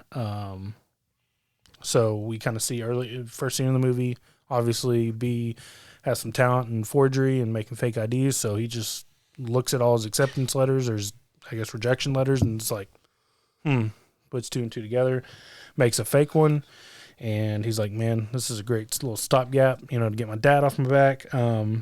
So he gets Schrader to create a fake website. And so B puts the fake acceptance letter in the mail, and he opens it in front of his parents. So yeah, he finally gets into a college. B, his dad is skeptical, but he buys it. And then the next scene, B's out there mowing the lawn, and his dad hands him his tuition check in full. Was like 10 grand. 10 G's. So apparently, people do that. Yeah, My just hand family- over a check for $10,000. Nope. They were paying by semester. Oh, hell yeah. Work out a payment plan. You yeah. kidding me? And then after he hands him the check, he says that he can't wait to drop him off, and B realizes he's got a big problem. He's got to come up with a He's gotta come up with a second building. step. Yeah. Like the plan keeps having to evolve. He's got another lie to come up with. And then I wrote, apparently community college doesn't exist in this universe. So it just blows my mind. Like, they think this kid's life's over. Like, dude, go to Navarro. You're going to pay a third of the price for the basics. Like, Get a job at the post office. Get in early. Yep. Retire by the time you're 50. So B finds an abandoned mental hospital that is perfect for shit. So he finds a building that's for lease. It's an old mental hospital. There's a funny scene of them going in and exploring it, and there's like a dead body that Up in the ceiling. falls from the ceiling, and there's a scene of Jonah Hill or Schrader screaming like a girl. It was really funny. I know Please you're, don't tell anybody I scream like that.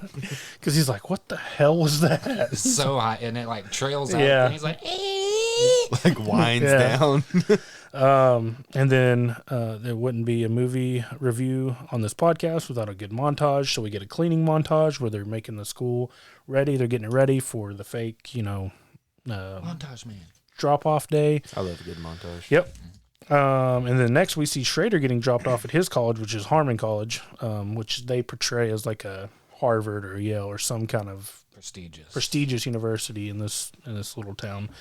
And we see the dean of Harmon College planning to buy up all the property surrounding the college to build his kind of like gateway walkway, because apparently that's what sets them that's what sets Harvard and Princeton and Yale apart. Yeah, that's all it is. Yeah. Walkway.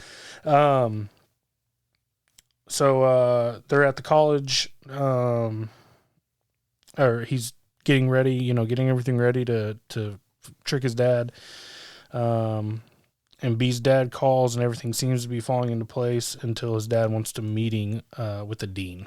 He's like, "Hey, what is this be who you want to be crap?" And B's like, just something, they got to say keep from getting sued. He's like, I don't know. I want to meet with the dean. So B's plan is to recruit Schrader's uncle, who's played by Lewis Black, who used to be a professor and is now a disgruntled shoe salesman. So that scene where he's like, I don't have the whatever. He's got, the kid's like, I want the pump. So I guess like Reebok pumps are still a thing in 2006. But he's like, I don't have the pumps. And the kid's like, I want the pump. And he's like, look, I've got these Tim Duncan Cool D's. He's like, I want the pump. He's like, well, kids in Africa, blah, blah, blah. And he like goes off on this kid. He's like, he calls the kid retarded at one point. So they're trying to convince Schrader's uncle to come be this dean. And he's like, I've been out of academia for a long time. And he goes on this big rant about how it's all a scam. And then come to find out he gets fired. And he's like, you know what? Maybe I'll take you up on that offer to get paid and come be a fake dean. And I wanted to ask y'all this. Is this just a grown-up version of Camp Nowhere? Oh, yeah. Bit, yeah. Yeah, creating your own... Recruiting... to fool the adults and then bringing in another wacky, angry adult to run it. Yeah, I didn't never thought of that, but you're exactly right. It's just a Camp Nowhere for... college Camp Nowhere. It's like a sequel. Yeah. So let me see. Let me find it. So B's family comes to drop him off and tour the campus. One of the girls, I forget her name, Lily or something, the redhead. Yeah. She gets a bunch of she teaches English as a second language class, and so she gets a bunch of like foreign people to stand around and act like they're college kids, like make it look like a real college. So B's family comes to drop him off and tour the campus. And the meeting with the dean is a complete shit show, but the parents buy it. But everybody but the sister. The sister kind of knows something's up because when they're two in their room, there's bars on the window, there's handcuffs on the bed.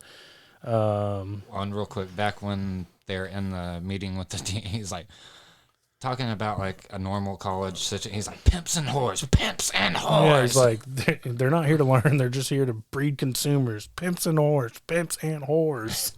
Great, Lewis. I keep saying now. I say it. Lewis Black is perfect for that. Yeah. That's like his personality. So he just probably wrote his own dialogue. And then You could tell like he probably freestyled a lot of his rants because he goes on a lot of rants. That's what he's known for. Yeah, and like at the very end, he just ends it with to get a job. Yeah, because he can tell he gets caught up, and then he kind of realizes B's reaction. He's like, I've got to reel this back in. He's like, the real reason kids want to go to college is to get a good job with a good starting salary. Pause, though. Yeah, that's exactly what the dad wanted to hear. And his dad's like, couldn't agree more. And the mom's like, that's so refreshing to hear somebody think about education like that. So after that, everything's good. They're hanging out. Him, Hans, Lily, I think that's her name. It's probably Ellie, maybe. I don't know. And is it Greg? The funny dude. Yeah, I think so. Something like that. Sorry. We won't fact check.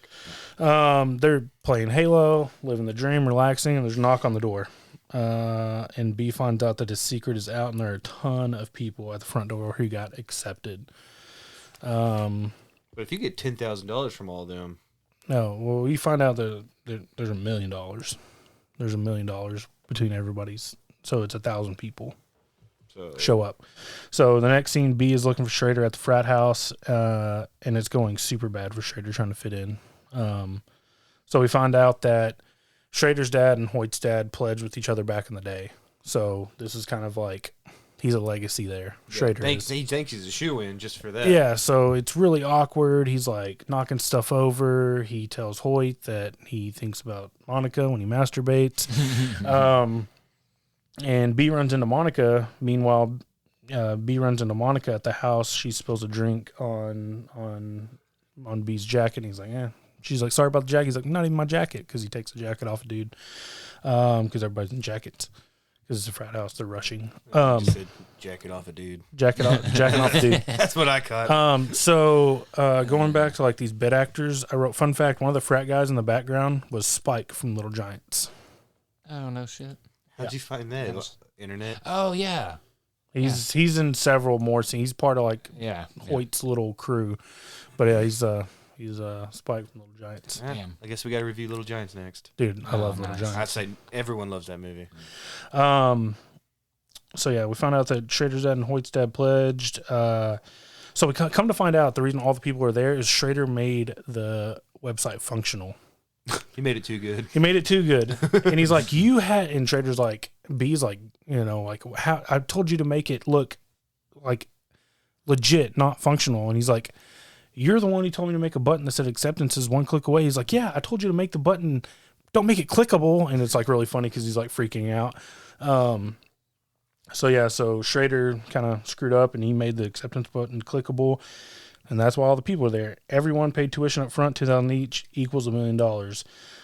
And they decided that the best thing to do is to tell everyone to go home. But in trying to do that, B kind of gets caught up hearing, somebody's story. And he realizes that he can't reject these people. They're all kind of rejects together. Yeah, just like him. Yeah. After this, B realizes that he's in way over his head and he's got to figure something out because people are like, hey, where's the bookstore? And he's like, we got to deal with Amazon. And somebody's like, where do we get something to eat around here? And he's like, Glenn, order 53 pizzas. And he's like, all right, 4 pizza pockets. And another dude's like, hey, do you have a swim team? And he's like, oh, this is Hans. He's the athletic director. He'll answer any questions you got. So he realizes that he's in over his head. Yeah. So in trying to figure out something, he goes on a tour up at Harmon College, and it's like this montage of him like sitting in on a class and, him asking a question to another student. The student's like, I gotta focus. This is my whole life rides on this class. And they really kind of just emphasize all the negative aspects of college. My college experience was way different. It was online. I was 30. I don't know how it is at like a Harvard or a Yale. Maybe it is that way, but college for me wasn't that bad. I had a good time. I learned. Yeah, but no, You didn't. Yeah, I could see where it's pretty close to what. Yeah, if it's a Harvard or a Yale or a big university. Yeah, and then like And I was gonna say, and if you're the kind of guy like us that doesn't come from prestige and money, and you're the one who gets accepted, you probably feel so much weight and pressure to know, to do that for your family, to be that first graduate, or to prove that you belong. And there's one where he's in an overflow class, and I did have this experience at JUCO, believe it or not, where it's just a speaker at the head of the room because there's so many kids in one classroom that it spills over into another one, and he's like, "What is this really? How people learn?" And then he later runs into Monica, and she tells him, he's like, "Hey, how do you like your classes?" She's like, "Well, I'm taking whatever and whatever." And there was this one class I didn't get to take. It's photography, and I couldn't take it because this one's for, fine arts majors, and this one's for photography majors. And my advisor said, I shouldn't take it. And then that's kind of where B decides to ask the students at shit what they want to learn. So then we get a montage of him, asking a bunch of people like, what do they want to learn? So Glenn, he's into food, so he's investing his $10,000 in culinary arts. He asks Hans what he's into, and he's like, one time when I was 10, I made a wood sculpture and won first prize at summer camp, but then after that, my dad made me play football or whatever it was. So then we get another montage, so 2 montages, for if you're keeping score at home, of people taking classes, and some of the classes are taking a walk and thinking about stuff. So it's literally just people walking. That's one of my them, class. there's 2 people, 2 dudes who are skateboarders. So they took their 10 grand and built them a fucking half pipe. Glenn, you see him renovating the kitchen and experimenting with different foods. The Glenn Wads. The Glen Wads, and then when it explodes. He comes popping out the door. They're like, "What happened?" He's like, "What?" There's a big explosion. He comes flying out of the double doors, and B's like, "Oh my god, what happened?" He's like, "What?" He's like, It's an explosion of flavor. I've been working with some very unstable herbs." Yeah. So you kind of see this montage of, people taking their classes, and then right about the time where Glenn rolls out the Glen Wads, which looks like a cookie brownie sort of thing. Looks like a turd. Looks like a turd, but it's Probably a tasteful turd though. apparently it is, because the stripper chick really liked it. Mm-hmm. We find out that Hoyt comes by, and B finds out that Harmon College wants to buy the property. So, here we go with another problem. Back at the frat house, Hoyt is researching shit, and we find out he's a scumbag who cheats on his hot girlfriend. So, Hoyt, and another fun fact for you, the chick that he cheated on, the chick he cheats with, is the bartender from Waiting. Yep. Have you ever seen Waiting with Justin Long? Mm-hmm. It's the one without, or the one that's not Anna Faris? She's the bartender that hooks up with, what's his name? Guzman. The bartender. I was thinking of one of bartender. the waitresses. They had like 2 blonde waitresses, and wasn't she like a redhead or something? Yeah, she was like a redhead in that movie, but she's the one hooking up with old boy. Well, he downgraded then. Yeah. From Blake Lively? Yeah. So, crazy. then the next scene, we get Lizzie, B's little sister, shows up and basically is like, "Hey, jig is up. And if you don't give me what I want, I'm going to call mom and dad." So first she asked for like $20,000. She's like, "No fucking way. No way." And so what are you going to do with $20,000? yeah. And then next she's like, "All right, I want your Razor scooter," that's a good call. Go from 20,000 to Razor. Make sure to get the Razor scooter. That's a good call. And a fake ID. He's like, "What? I'm not going to make you a fake ID. I'm not going to let you drink." She's like, "It's so I can vote, you dumbass." So, and I said to Kim at that point, I go, "I think that little girl right there is the best actress in this movie." Yeah, she was good. She was good. So we get Lizzie there. She knows what's going on, and she extorts B. And B then leaves a gift for Monica. He bought her a camera and a photography book because, she told him that she was into photography. Very thoughtful and smooth. Very thoughtful, very smooth. If you can't get the pussy on your own, buy the pussy. And that's a direct quote from Matt. Hey, Take that to the bank. y'all, Get money up for your prostitute. y'all subscribe to this podcast and get more life lessons. And then next, Monica shows up at shit, and B shows her around the campus. And so he's showing her around. He makes her pick out a class to take. And then Schrader shows up and lectures B about shutting it down. He's like, look, you're in way over your head. There's zoning requirements you're not thinking about. There's this. There's insurance liabilities. Like, what do I need insurance for? And at that moment, a dude on a motorcycle is pulling a dude on a skateboard, and they jump into the pool. And and at that point, B's like, all right, maybe you're right. He's like talking about accreditation, which will come into play here in a little bit.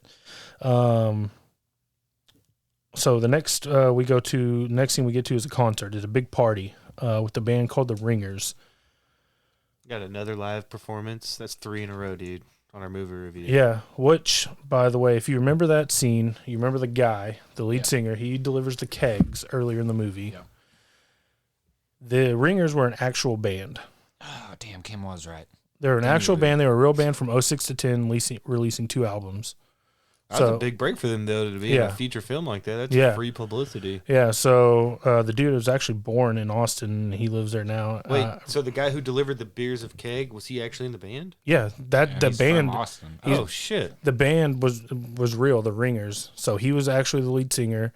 The band that you see in the movie, that was the real band. Dude. And then they were in California. They were in a, you know how we have like, I don't know, like Dairy Farmers of Texas and like milk campaigns. Apparently, they did a commercial for like the California Farmers Association or whatever to like drink more milk, and he played like a guitar, like a glass guitar filled with milk for a commercial. That was on the Wikipedia when I looked it up. But yeah, the Ringers were an actual band, and they went on tour. They released 2 albums. So, little fun fact there. That is a fun And fact. they have a style kind of like the Hives, the Vines maybe, where it's just kind of that kind of upbeat. I don't know what you would call that. Sorry, I zoned out for a second. What did you say? Nothing. We're asking you about music, man. Yeah, ding dong. I was reading my notes. Fucking Fruit Loop dingus. But yeah, that song they play in the movie was like the title track from their first album.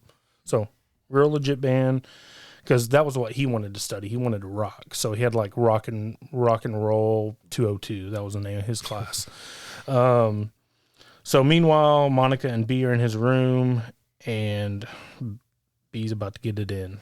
And then Hoyt shows up because they're having a huge party. It's the Roaring 20s party. It's the biggest party of the year. Schrader's there. He's dressed up as like a 20s gangster, and they're going to reenact a scene. I forget from which movie, but he's going to get his head bashed in by Hoyt. So yeah, Hoyt shows up, and then Hoyt and B have a little showdown. And that's when Hoyt finds out that Monica's with B, and there's like an exchange there, like, oh, you really know how to pick them, blah, blah, blah. You're a loser, blah, blah, blah. So then Schrader gets seen at that party. They go back to Schrader's in his dorm. They come get him out of his dorm to initiate him into the fraternity. He gets shaken down for information, gets his ass beat. And basically, he tells BKE and Hoyt and BKE that shit is a scam. It's not real. You should have known a beatdown was coming. Like, you shouldn't have went back to your room. Where's he gonna go? Oh, yeah. He lives there. So, go home. Go home is the dorm. But yeah, so it was a really kind of scumbag move. Like, he sent the chick, I forget her name, but the chick that Hoyt cheated on Monica with. He sent her to try to get information out of him. She couldn't get anything, so they ended up beating the shit out of him. Because B comes back. He hadn't seen him in a couple days. B hadn't seen him in a couple days. He goes, finds out that he got his ass beat, and he's like, look, they know. And then Hoyt shows up. Or, let me back up. Next thing we get, everybody's chilling. And then they see parents walking in, and B's freaking out. They show up on a parents' day, which was set up by Hoyt. So soon the parents come in, and B's trying to cover his ass, trying to figure out what to do. Next thing you see is Dean Van Horn. Shout out Jason. Dean Van Horn, who's the Dean of Harmon and Police, and the Dean informs everyone that shit is a scam. Everybody's been taken for a ride. They're not accredited. It's all fake. He's gonna see B in court. After all this with his parents mad at him, B finds out that he actually has a meeting with the State Board of Accreditation. So after the fallout, B's back at home. There's like a dinner scene where it's real awkward. Nobody's talking. You can tell Dad's incredibly disappointed. B's upset. Everybody's upset. B goes back to the campus. He's going through mail. He gets a letter from the State Board of Accreditation that they've got a hearing for their certification. So it turns out that Schrader had applied for accreditation after all, because he had done everything for him at that point. He set up a bank account. He made the website. He did a bunch of stuff for him. So he went ahead and put in an application for accreditation. So here we come to one of the last scenes. We're at the hearing. The whole school is there in support. Monica shows up. B's parents show up. So they're basically like, you need three things. You need a facility, you need a curriculum, and you need a faculty. And each case B makes for all three of those, it kind of gets shot down. And then after like an impassioned speech, B's like, you want us to be like them, but we're not like them. We do things our way. Why can't we both exist? Y'all do it your way. We're going to do it our way. Look at, all the differences I've made in all these people's lives. We're all learning. After all that, after that big speech, shit is granted a 1-year probationary accreditation. So the last scene of the movie, they're in actual college now. B's dad is finally proud of him. And that's kind of the end of the movie. In the end, I wrote B gets his school and the girl. So Monica is enrolled there. They're rooming right next to each other. I think that's it. And that was the end. Man, I thought you were going to throw the best quote of the entire movie in there. What's that? When Glenn is like, oh, there's my old girlfriend, Sarah Palfan. You broke my heart. Oh, yeah. See, Glenn he added a lot of the comedic relief in the movie. He was an unsung hero. So, good movie. I haven't seen it in forever. So, it was really good. And then when Glenn was telling him, like, why he didn't get any, it's like, I got a 0 on my SAT. They're like, you get 16 points just for signing your name. And he's like, yeah. It was just, it brought me back. I haven't seen it in a long time. Movie. All right. Are we going to draw for the next movie? You want to? You want Yep. Ben to draw? Yeah, let Ben draw. Fuck it, Ben. Do it. Draw 2. It might be stuck together. The paper. Pick 2? Yeah, because then we'll vote. No. Well, we won't, whoever actually listens to this This shit. one's stuck together. Yeah, my bad. That's on me. Oh, that's a good one. Friday. Hell yeah. Okay, off to a good start. I'll get down with that. I don't care what the second one is. Go? Oh, that's a good movie. Yeah, just go. Okay. Well, it's not just go. Go. Go. What is that? Was that noise or was that movie? That's Hank. That was Hank. That was from like 1998. It's like one of those movies where it's like, I think they're like out of high school, so they're like probably teenage or like, college age, and it's like a day in their life, and like they're just trying to get to a party, and it's one where it's like 3 different stories kind of meshed together. I don't know. It's one of those movies like I watch with my older sister all the time, but I'm voting for Friday. All right, so those are the 2 movies, Go and Friday. So we'll put that up on Instagram. Y'all go vote to vote to see which one y'all want to hear us review next. Let's talk some sports real quick, and then we'll talk about what we're watching and what we're listening to, and then we'll get out of here. Real quick. I have been holding a PN since Italy. Okay. Can I go pee real quick? Yeah, let me, we'll take a break, and we'll be right back. And we're back. That was Ben's bathroom break. Everybody's got their bladders relieved. We got a cigarette in. We're good to go. All right, let's talk some sports. Cowboys, we are coming off a big victory over Atlanta. Bounce back. That was the best win of the year. 43-3. That was only because we took the foot off the pedal too. It was 36-3 at halftime. Yeah. Anytime you can get Cooper Rush taking a snap in the fourth quarter, it's a good day. Dak bounced back, just proving that Vic Fangio and Denver didn't have some formula. There wasn't. It was just sometimes, and we've seen it around the league this year. Buffalo lost to Jacksonville. Yeah, I said that same week. Washington beat Tampa Bay. Sometimes you just go out and lay a turd, and it wasn't us smelling ourselves. It wasn't us looking ahead. It's pro football. Anybody can beat anybody, and this game was a good game to get back on track. Probably not a better time to have a victory like that before going into a huge game against another Super Bowl contender, and we'll get to that. But, Dak had a great game. CeeDee Lamb had a great game. Really, like I said, all around. Because what was it? Diggs, Brown, and who got the third interception? Dick Brown and Jordan Lewis. Jordan Lewis. We had Parsons and Armstrong getting sacks. Armstrong got a sack and a block punt that we recovered for a touchdown. So it's just like all three phases were just firing on that day. Nothing much you can ask for from a team. I really wish, because I don't think my butt hadn't puckered that hard in a long time, but when Dak ran his touchdown in, I was like, please just don't do that. Yeah. Just please slide. For the love of God, please slide. But he got in. He came out healthy. There was a Josh Rosen appearance. Dude, I thought he was out of the league still. So did I. There was a Josh Rosen appearance. So anytime that happens, something has gone incredibly well for you or incredibly bad, for the other team. It was a combination of both. Zeke looked good. Zeke had probably one of the best blocks I've ever seen in my life. Oh, that blitz pickup? Yeah, they've been showing replays of that. Oh, he came across and this is where a lot I don't understand a lot of the Zeke hate. Yeah, I get it. He isn't what he used to be, but that's the thing with backs in the league. They're never as good in year 6 as they were in year 1 or 2. But what he does in blitz pickup is just phenomenal.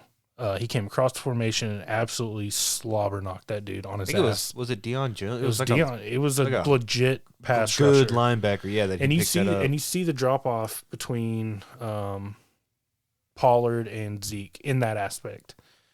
Pollard obviously brings another dimension to the running game. Yeah, big plays, speed, change of pace. Zeke is, he's a tough runner. He's a power back, but just the pass protection is just unreal. So I was trying to pull up some stats. Still not worthy of $16 million a year, though. That's all I'm saying. I know you're gonna die on that hill, and that's fine. And because I have Pollard on my fantasy team, so I just keep tooting that horn. Let me see if I can pull up some stats from last game. 43-3. Sorry, we're doing live radio here. Yep, we're just gonna keep talking slowly while Matt looks. Let me look. All right, let me look. Player stats. Hey, the Astros lost the World Series. That was cool. Yeah, shout out Atlanta getting their first one. So there was a crazy stat. The last time Atlanta Braves won the World Series, the Milwaukee Bucks won the NBA Finals, the Dallas Cowboys won the Super Bowl. It's happening. So it's all happening. Everything's lined up there for us. Everything looks to be on track. But Dak Prescott, it was a get back on track game. He was 24-31 for 296, 2 TDs. Pass rating 127. Well, 3 total touchdowns, though, right? Yeah, he had a rushing. Yeah. Let's see. CeeDee Lamb had the 2 touchdowns before halftime. Yep. CeeDee's looking like a legit number one. So 2 number ones on the team. Zeke had 14 attempts for 41 yards, 2 touchdowns. Pollard had 11 for 42. He had some catches, too, though.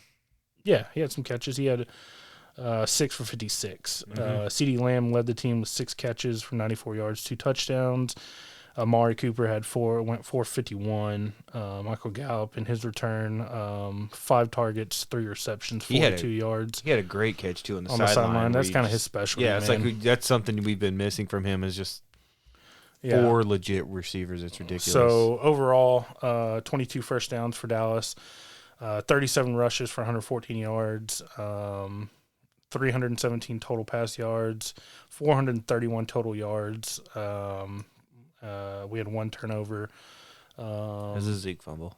Zeke fumble. Yep. But it was one of those things where it's like it was a perfect punch. Perfect punch. You really can't get mad at that. Play. It's the peanut punch. The peanut punch. Yeah, there's not much you can do about it when a grown man punches the ball out like that. It's just it's almost always going to happen. 8 penalties for 80 yards. They were 6 for 14 for third down. They were 3 for 3 on fourth down. And that was a big thing that separated. You kind of saw it. You saw it with Atlanta. In the Denver game, we didn't get to fourth down. We went 0 for 4, didn't we? 0 for 4, and that it sets the tone. Yeah. They went 0 for 2 on fourth down. Atlanta did. We were 3 for 3. We had the ball for 37 minutes. God. So, like you said, kicked them fucking field goals. It was. Well, you got young. I got that young ho. Yeah. You got the young ho, and he could have easily made that. But when you don't, and I get it would still have been like that would have made it 7-6, but. Well, and I think that I forget the head coach's name over there. He won't be there next year. It's okay. He knew he needed to score points to keep up with the Cowboys, and they just knew kicking field goals just wasn't going to do it. So that's not what Jason Garrett says. Well, we'll see what happened there. So coming up this Sunday on 3:30 kick. Yep. 3:30 kick, we go to Kansas City. Kansas City is still Kansas City. They are kind of resurging after, Patty Mahomes and the Chiefs not playing up to their normal standards. Patty Mahomes went on a run of throwing some interceptions that isn't like him. Yeah, some ugly ones, too. It's not like tip balls. Yeah, but it is he got back on track last week, He got back with 4 or 5 touchdowns, and that's that's not what we want to see, but I think Las Vegas played really dumb. They played single high safety the entire game, and if you give Pat Mahomes single high safety, he's going to just... You would think in like his 4th year, people would know that. Yeah, I don't think Dallas is going to do that. I think I have total faith in Dan Quinn.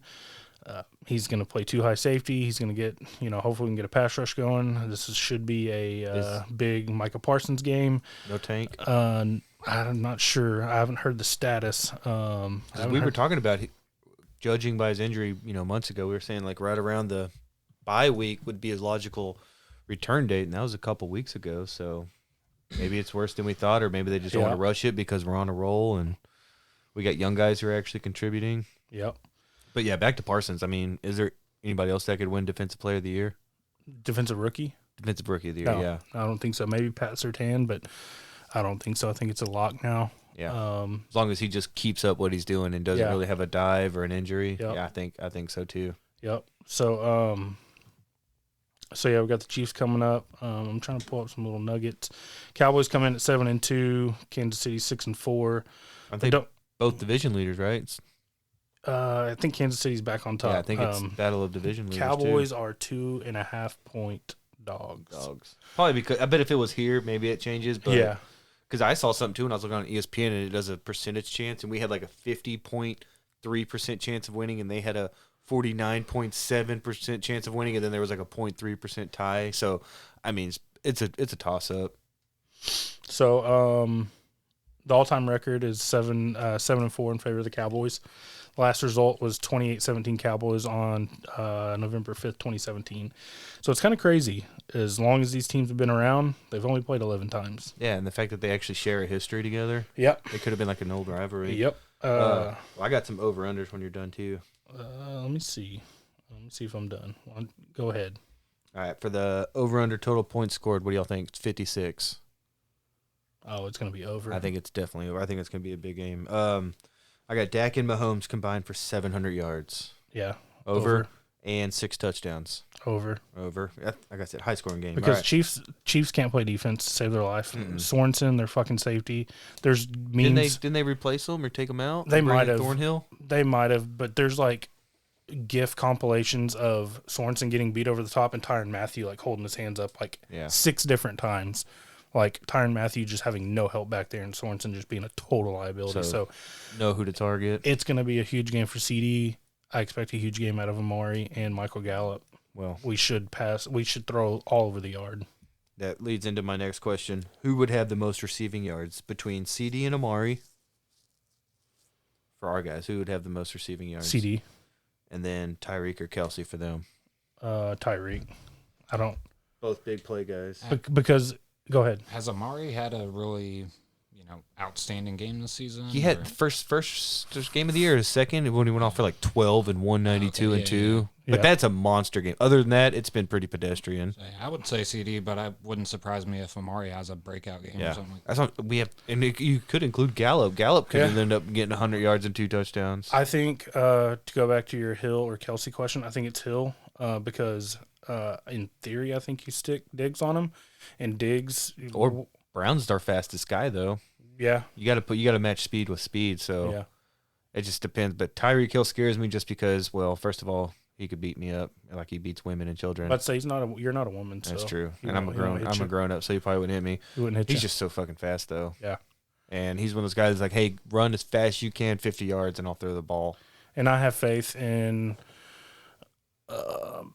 if Micah isn't being used as a pass rusher, him to be able to hang with Kelsey. Yeah, that's a good matchup. It's a really good matchup. It's like a future Hall of Famer versus the defensive rookie of the year. That'd be or a fun you matchup. have Keanu Neal, or you've got Jordan Lewis who can line up in the slot and cover tight ends, and he does it really well. Yeah, but I don't know. Keanu Neal, I think he's just bigger and stronger, and Kelsey's just such a physical beast like that. I think you got to match, like I said, speed with speed, and you also have to match physicality with physicality. Yep. So I could see maybe, like you said, Keanu Neal or Micah Parsons, but I really think we're gonna have to rely on Parsons in the pass rush. With yeah, I was being gonna say down because Gregory. that takes away a pass rush. So really, I think it's going to be him rushing, and maybe you put Keanu Neal on him. Yeah, I think it's going to be a high scoring game though. it's a great game. All right, who has the more total yards, Zeke or Pollard? I'll go Pollard. I do too. I think he'll get the more receiving yards. And then I just had my prediction. If y'all had yours, or if you had yours. Go ahead. I got Cowboys 38-31. I think it's going to be a shootout. I'm going to go, and it's not going to be one of the moments too big games where we piss down our leg, but it's going to be more of the Chiefs finding themselves and finding that rhythm going into the season. I think it's going to be something like 37-34 Kansas City. Ben, do you have a prediction? Or are you zoning out? Just football, you're I think he's on Pornhub right now. Yeah, pretty much. Pretty much. Let me see both hands. I don't know enough to make a prediction, but Go Cowboys. Go Cowboys. There you go. all right. That's all Ellie says. Ben's choosing Cowboys. All right, let me give you some over and under insights. Kansas City and its opponents have combined to score more than 56 points in 4 of the 10 games this year. And we're the number 1 and 2 offenses, I believe, too. So far this season, 55.6% of Dallas's games, 5 out of 9, have had more than combined points than Sunday's total of 56. To me, that's a low number. Sunday's total is 1.8 points lower than the two teams combined 57.8 points per game average. You got to think, like, I know we're not talking scores right now, but this has to be one of the highest rated games of the year for the NFL too. Like, it's going to be the game of the week. Everyone loves Mahomes, and then we Dimboas, so I think it's just going to be like all eyes on that game, and we're going to be watching it with a bunch of guys. So let me go over some Chiefs and Cowboys kind of stats and trends. In Kansas City's 10 games this year, it has 3 wins against the spread. The Chiefs have been favored by 2.5 points or more 10 times this season, and 3-7 against the spread in those games. Damn, so we were like undefeated against the spread until Denver. Kansas so we've City covered at least 8 out of 9. Kansas City's games this year have hit on the over 5 out of 10 of the set point totals. Let's see. Dallas has played 9 games with 8 wins against the spread. So there you go. So far this year, the Cowboys have been installed as the underdogs by a 2.5 point margin or more 3 times and are 3-0 against the spread. Who else were we? This one, Tampa probably Bay, San maybe Diego, or sorry, Los Angeles I was Chargers. going to say Minnesota because Cooper. Yeah, maybe Cooper Minnesota. played. Yeah. The Cowboys score 7.5 more points per game than the Chiefs surrender. So the Cowboys scored 31.6 points per game, and the Chiefs surrendered 24.1. So by that right there, math wins. Dallas is 6-0 against the spread and 5-1 and overall in games when it records more than 24.1 points. So when Dallas picks up more than 373 yards, the team is 8-0 against the spread. In the last one, the Cowboys have 12 turnovers this season, equal to the number of takeaways for the Chiefs. Damn. We got way more takeaways than that. That's one thing Quinn's really brought to us. At home this season, Kansas City is winless against the spread and 3-2 overall. At home, the Chiefs are winless against the spread at 0-5 as 2.5-point favorites or more. In 5 home games this year, Kansas City has hit the over twice. The average total in Chiefs home games this year is 53.2 points, 2.8 fewer than this contest over and under of 56. So, and the Cowboys are unbeaten against the spread 1-0 on the road as a 2.5-point underdogs or more. So, the math and the numbers are kind of trending in our direction. So, I feel confident, man. It's going to be a great game. It's going to be a fun game, absolutely. It's going to be a great game. We're going to Ben will be there. We're going to our buddy Eric's house. Who's all going to be there? Don't know. There was a group text, and I was like, I know like 3 of these numbers. I didn't. So the guy talking about the boar meat, that was Jamie Anderson. And Eric was like talking at work. He's like, I don't want him bringing no funky ass.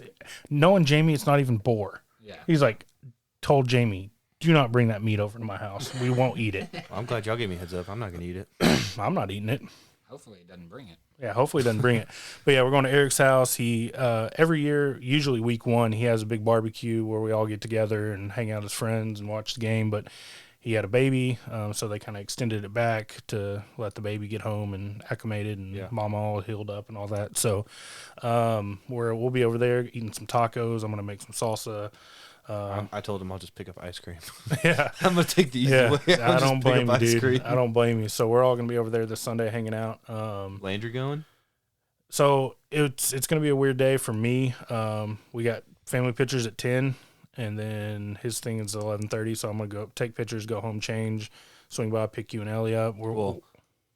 Ellie's going to get dropped off later on. Because if we're staying from like 11:30 to 7, I was like, Ellie's not going to be about that. So maybe at like when the game starts or something, she'll come by. Yeah. Claire will drop her off with the car seat so we can just ride back with you. Yeah. So Lauren and Landry, they've got a birthday party that popped up in between the time that this got planned. So they're going to go to that birthday. I miss out on that.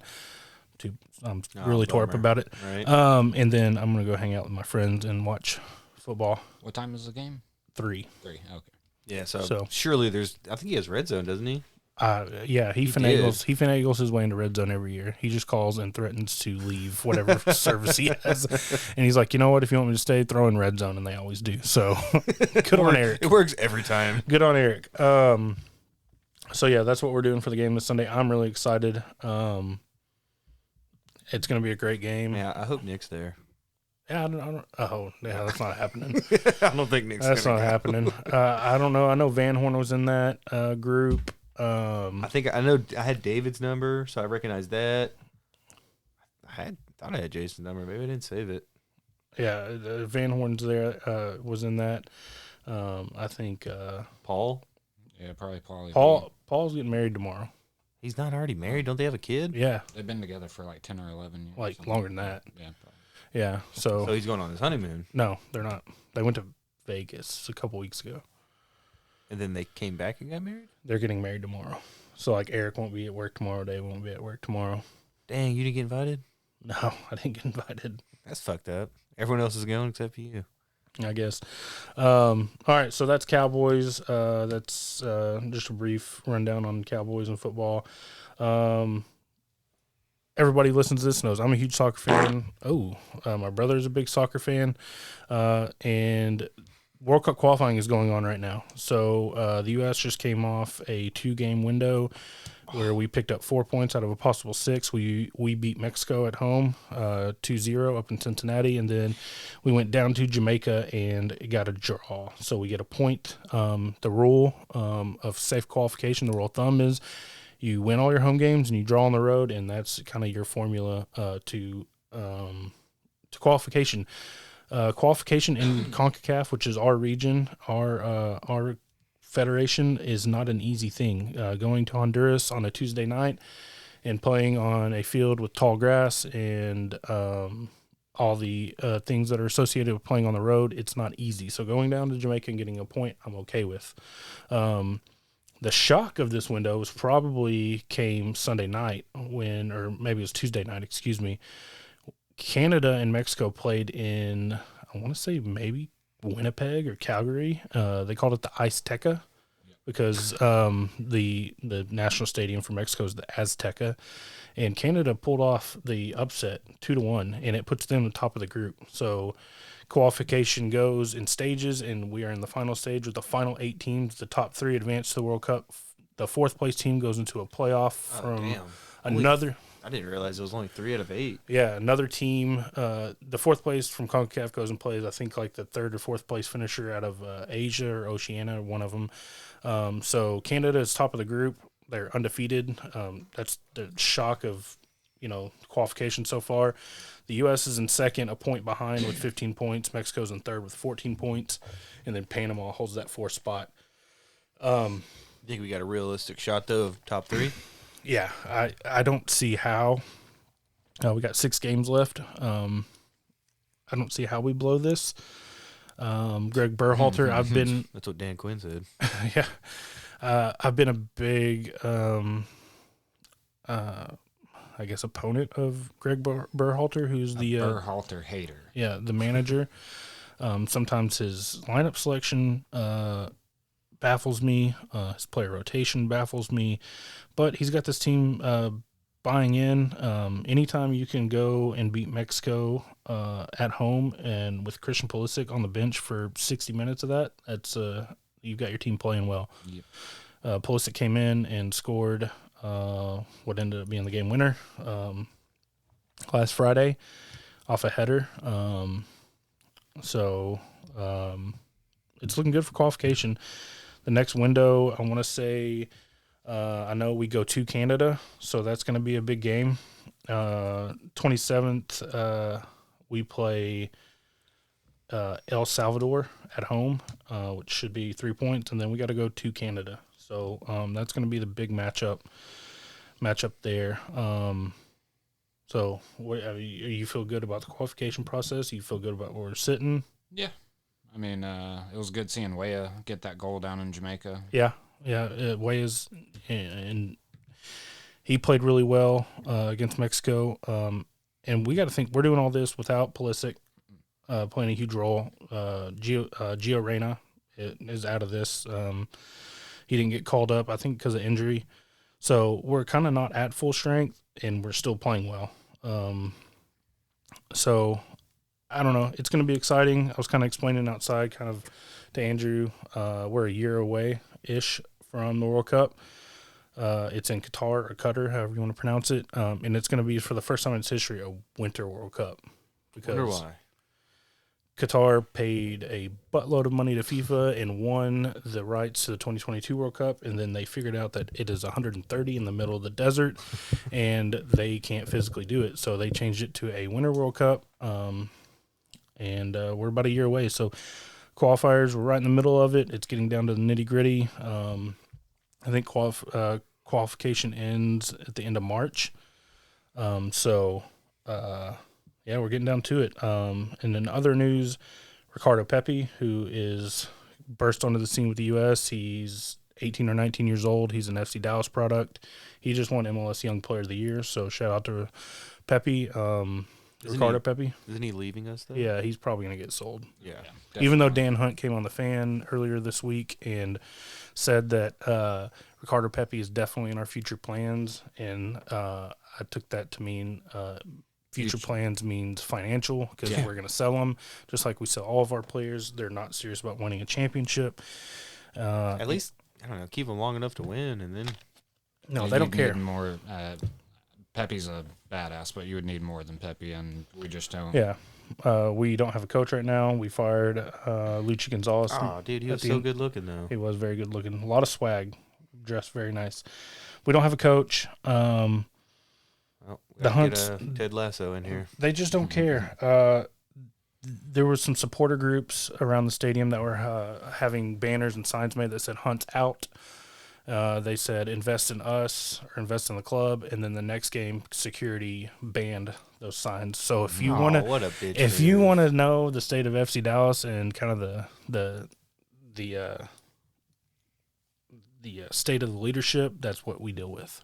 Yeah, whatever happened to free speech? We sell all of our best players, and then censor something we and don't then like. censor something we don't like. Yeah.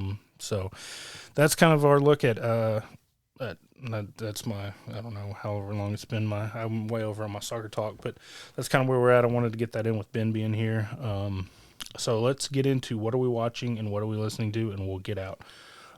Ben, have you been watching anything cool or listening to any podcasts or any music or anything? Yeah, I've been watching, because of the RV thing, like nonstop RV videos, travel videos. Also been watching like mountain biking videos because I want to me and Matt rode BMX and dirt bikes growing up. So a lot of these places we're going just have like crazy trails. So yeah, mountain biking videos, RV videos. Been listening to y'all's podcast, Rogan.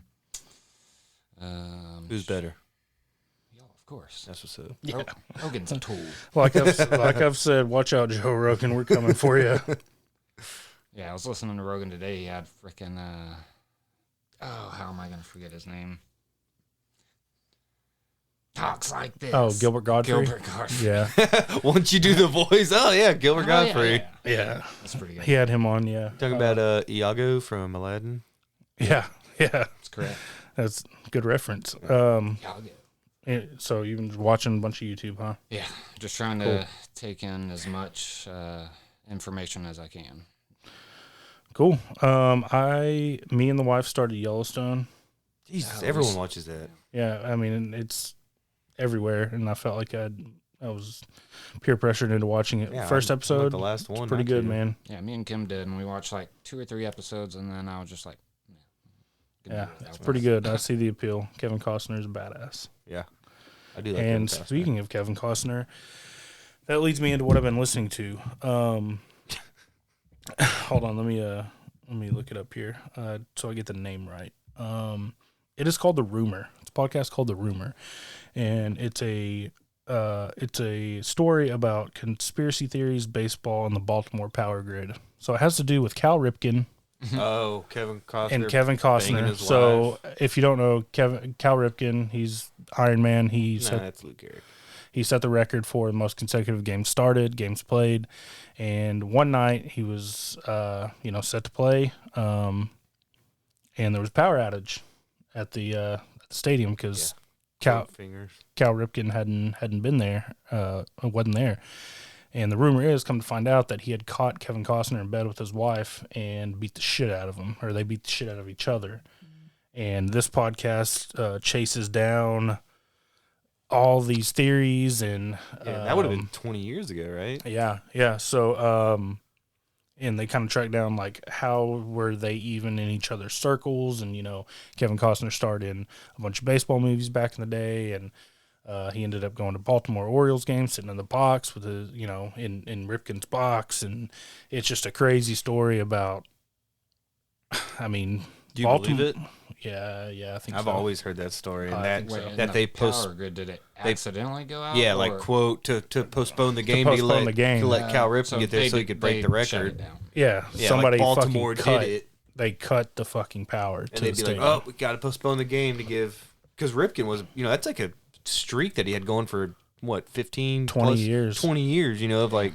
And they talk about how Ripken was a Maryland dude, and he was just everything to that organization, and that streak was everything to that It was a big organization. deal. I remember watching the game when they unveiled the numbers because they were counting it down. Yeah, I mean, it was like live coverage of it. Yeah, and they paused the game for like 24 minutes to allow Ripken to go around the stadium and shake like everybody's hand. Yeah, it was a big deal. Like one of the people were talking about like how for the whole time the announcer just didn't say anything. They just sat back and like soaked it in, and it was just one of those deals. It's one of the greatest records ever.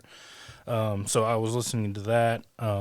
Swindled, of course. Talking about them stinky vaginas on that. Oh, new yeah, episode. that was such a crazy episode, dude. But yeah, so Yellowstone, and the rumor, and all the normal stuff. What about you? Me listening to, I started one today. It's called White Hot Hate. It's about white supremacists in like Canada and America, and it started like this group called the Base and recruiting, and really how it like parallels with the Taliban, and like I mean and doesn't Al Qaeda mean the base in their language? So it's just like all these parallels, and it's just like a hate group, and it takes place in Canada, but then they come down to Georgia for more cases, and it's just wild. Listen to one called Generation Y, which is WHY. Mm-hmm. It's just they talk about like old cases. It's like two guys, and they just do like a good deep dive into all these cases, and they have hundreds of episodes. So I can just scroll through and I'll just randomly select one. So I listened to a few of those. This podcast called Believe Her, about this lady that murdered her abusive husband. Yeah. And she was, saying it's self-defense. She's been abused for years. She's reported it. She's told friends, but no one would believe her. And then one night when he was like, had a gun out and threatened to kill her, she finally got the gun from him and killed him. But then immediately she went from the victim to like the villain. And basically, everyone's giving her shit. It's hard to, I believe her. I think it was a case of abuse that just went on for so long. And finally, once he said like, I'll kill you, or he brought up the kids, like, I'll kill you and then I'll kill me so the kids have no one, or I'll kill the kids. And that's when she finally kicked him in the nuts, grabbed the gun and shot him once. But then, everyone's like, well, I think his name was Chris. And they're like, well, Chris was such a nice guy. And it's like, yeah, but you don't know, he's a nice guy to you, but behind closed doors, like people are different when they're in their homes. And that's when the abuse would happen. So they were like, he would never do that to me or to his wife. We'd never see it. It's like, yeah, but behind closed doors. Since I got a new credit on Audible, I started Salem's Lot, Stephen King book. Nice. So I've just been getting a little into that, little by little. I'm only like on chapter 4. It's like I don't know, it's starting kind of slow, and I hate it when there's like, Stephen King's notorious for like 1,000 fucking characters, and you only need to know like 6 of them, but he keeps introducing all these characters and all their quirks, and it's like, it's just hard to keep up with at this point. So it's a slow listen for me, but I'll get through it before the month's over. Okay. Yeah, so I think that's gonna do it for us. What you watching, dog? Oh, Yeah, you sorry. didn't. Dang. What am I watching? Yeah, what you Yellowstone. watching and what you listening to? Oh, Yellowstone. fuck. Maybe I'm the one who didn't say it. I thought he Well, did. what am I watching? We finished Squid Games. It was pretty good. was I intense. really liked it. Yep. I didn't like the ending, but they No. said there'll be a second one. So I was like, what the fuck are you doing, man? You just got all the money in the world. Get the hell out You've of there. already been a deadbeat. Go Yeah. see your daughter. That's what I'm saying. It made no sense. Alerts Oh, for some sorry. of us. Oh, Spoiler. hold on. Sorry. What is it? The Night of. Have you ever seen that? It was an HBO like miniseries. So where it's just one season, but it's 8 episodes. It was about this kid from Pakistan. Shout out Pakistan. Living in New York, like living in the Bronx, and he wants to go to a party, so he takes his dad's cab. People are trying to get in the cab. He kicks him out. Finally, this pretty lady gets in, so he's like, "Yeah, I'll go with you." They end up going back to her house, taking drugs, having sex. Cool. Yeah, awesome, right? Shout out sex. And then like he wakes up and he's like in her kitchen, and he goes upstairs and she's like brutally murdered, but he just blacked out from the drugs and he don't know what happened. So he freaks out and he grabs the murder weapon and he grabs a little vial of cocaine and runs out. Well, then cops stop him immediately, arrest him. And then next thing you know, he's in Rikers Island. He's being charged. And it just really shows like how the whole process happens, because the show only takes place within from the incident, and then it goes to him in jail, and then now he's at trial. But it just shows how it affects like everyone, like how his family's like how it's affecting the family because they're Pakistani and they're getting a lot of hate, a lot of like Muslim backlash, and I'm affects the assuming community. the lady was a white lady. He was a white lady. Yeah, I Yeah. should have said that. She was like a rich Okay. white lady. You didn't like, need to say it. I knew. yeah. I knew. Know where But this it's is just going. really good because it shows you like how he's living life in prison and how it's changing him. He's getting like prison tattoos and he's freebasing meth and he's sneaking in drugs, like he's swallowing them and shitting them out. And he was like a good college. He was like a college, tutor at that point, and he never really got in trouble. But it just shows you how like that one night changed everything. It was the night of the murder, and then like since then, it's just been hard to watch. But it's one of those shows where it's like it's one of the best shows I've ever seen. Wow. It's only 8 episodes, so we're on episode 8 right now, and Ben, I don't think we've ever talked. Are you into true crime like Yeah. me and Andrew? Okay. Yeah, so it's a scripted show. You know, it's like Right. it's not a real case. You would recognize the actor if you saw him. He was in that movie, The Sound of Metal, where he was like a drummer that was losing his hearing. So he's actually, I think he's from Egypt, maybe, but the actor is. But it's a really good fucking show. Like I said, like we've been powering through it. What's the name of it again? The Night of. The Night of. Yeah, it's an HBO show, so it was exclusively on HBO. Dang it. And the last thing, Teenage Mutant Ninja Turtles. Oh yeah, Ellie became obsessed when we were camping and roughing it. When we went to On the Border for lunch and then stopped at the Salvation Army, she found like this little T-shirt with the 4 of them on there, and it was like $2, you know. So I bought it for her, and then I was telling her how I liked that growing up, and we had all these movies. I already had the original trilogy, but then she realized it was a cartoon, and we've seen The Secret of the Ooze about 3 times. Mm-hmm. We watched the 3rd one where they go back to Japan, which that's a pretty terrible movie. It would be great to review. She loves April and she loves Leonardo. I bought that 10-disc set. We're gonna watch that like when the baby's like, you know, her Ellie's like, or Claire's like nursing the baby. We'll just watch Ninja Turtles. Yeah, she's just obsessed with it. She loves that Ninja Rap song, the Vanilla Ice song. Yep. Unfortunately, I've had to hear that like 20. And every time I pick her up from school now, she wants to listen to Ninja Rap and go home and watch Ninja Turtles. So I've created a monster, but Hey man, it's my little there's monster. There's worse. Yeah, monsters. she's obsessed with Ninja Turtles now, man. I bought her like for Christmas. I just bought her like Crocs and a Ninja Turtle shirt. Did you? I know we had it. Did you have the pizza van that shot the pizzas out? No, that sounds awesome. Dude, yeah. So it came with like figurines or whatever, and then you had the April's news van, and it shot pizzas out of the like There's this so thing much, on the top, dude. so much good like merchandise. Like I've looked on eBay and like all the old toys. I mean, they're expensive now, you know, because Right, if we would've kept it- so much cool shit on if we there. would have kept ours, I mean, we'd be dude. sitting on a few $100s. I just ordered a hoodie like today. I might wear it, you know, like this weekend. It's like Yeah. a cool Ninja Turtle Yeah. shirt. And I ordered her one. She's obsessed with Ninja Ninja Turtles, Turtles so is no shit. complaints. them and Power Rangers. Eh, The shit. I like the Power Rangers growing up, but I feel like Ninja Turtles aged better. Oh, definitely aged better Yeah, for sure. I don't saw- think she would get into. I saw Power the Rangers like we complete did. original Power Rangers series at Walmart the other day on Blu-ray. You didn't get it. I almost bought it. Okay. I had it in the cart. Still, I'm trying to figure out how the Green Ranger, who doesn't have a hole in his mask, and how that dagger doesn't have any holes in it. How he He's plays playing the a flute. Yeah. It's like a synth flute. The 25-year mystery. That's a plot hole. Racking my brain ever since. All right. I think that's going to do it. Ben, thank you for coming in. I had fun. Let's do it again. For sure. Let's do it again. Yeah, man. Anytime. Yeah, Andrew, it was good to get back in the saddle again. Guys, thanks for all the support. Thanks for listening. We'll be back next week. But for Matt, And I'm Andrew. we're And out. I'm Ben.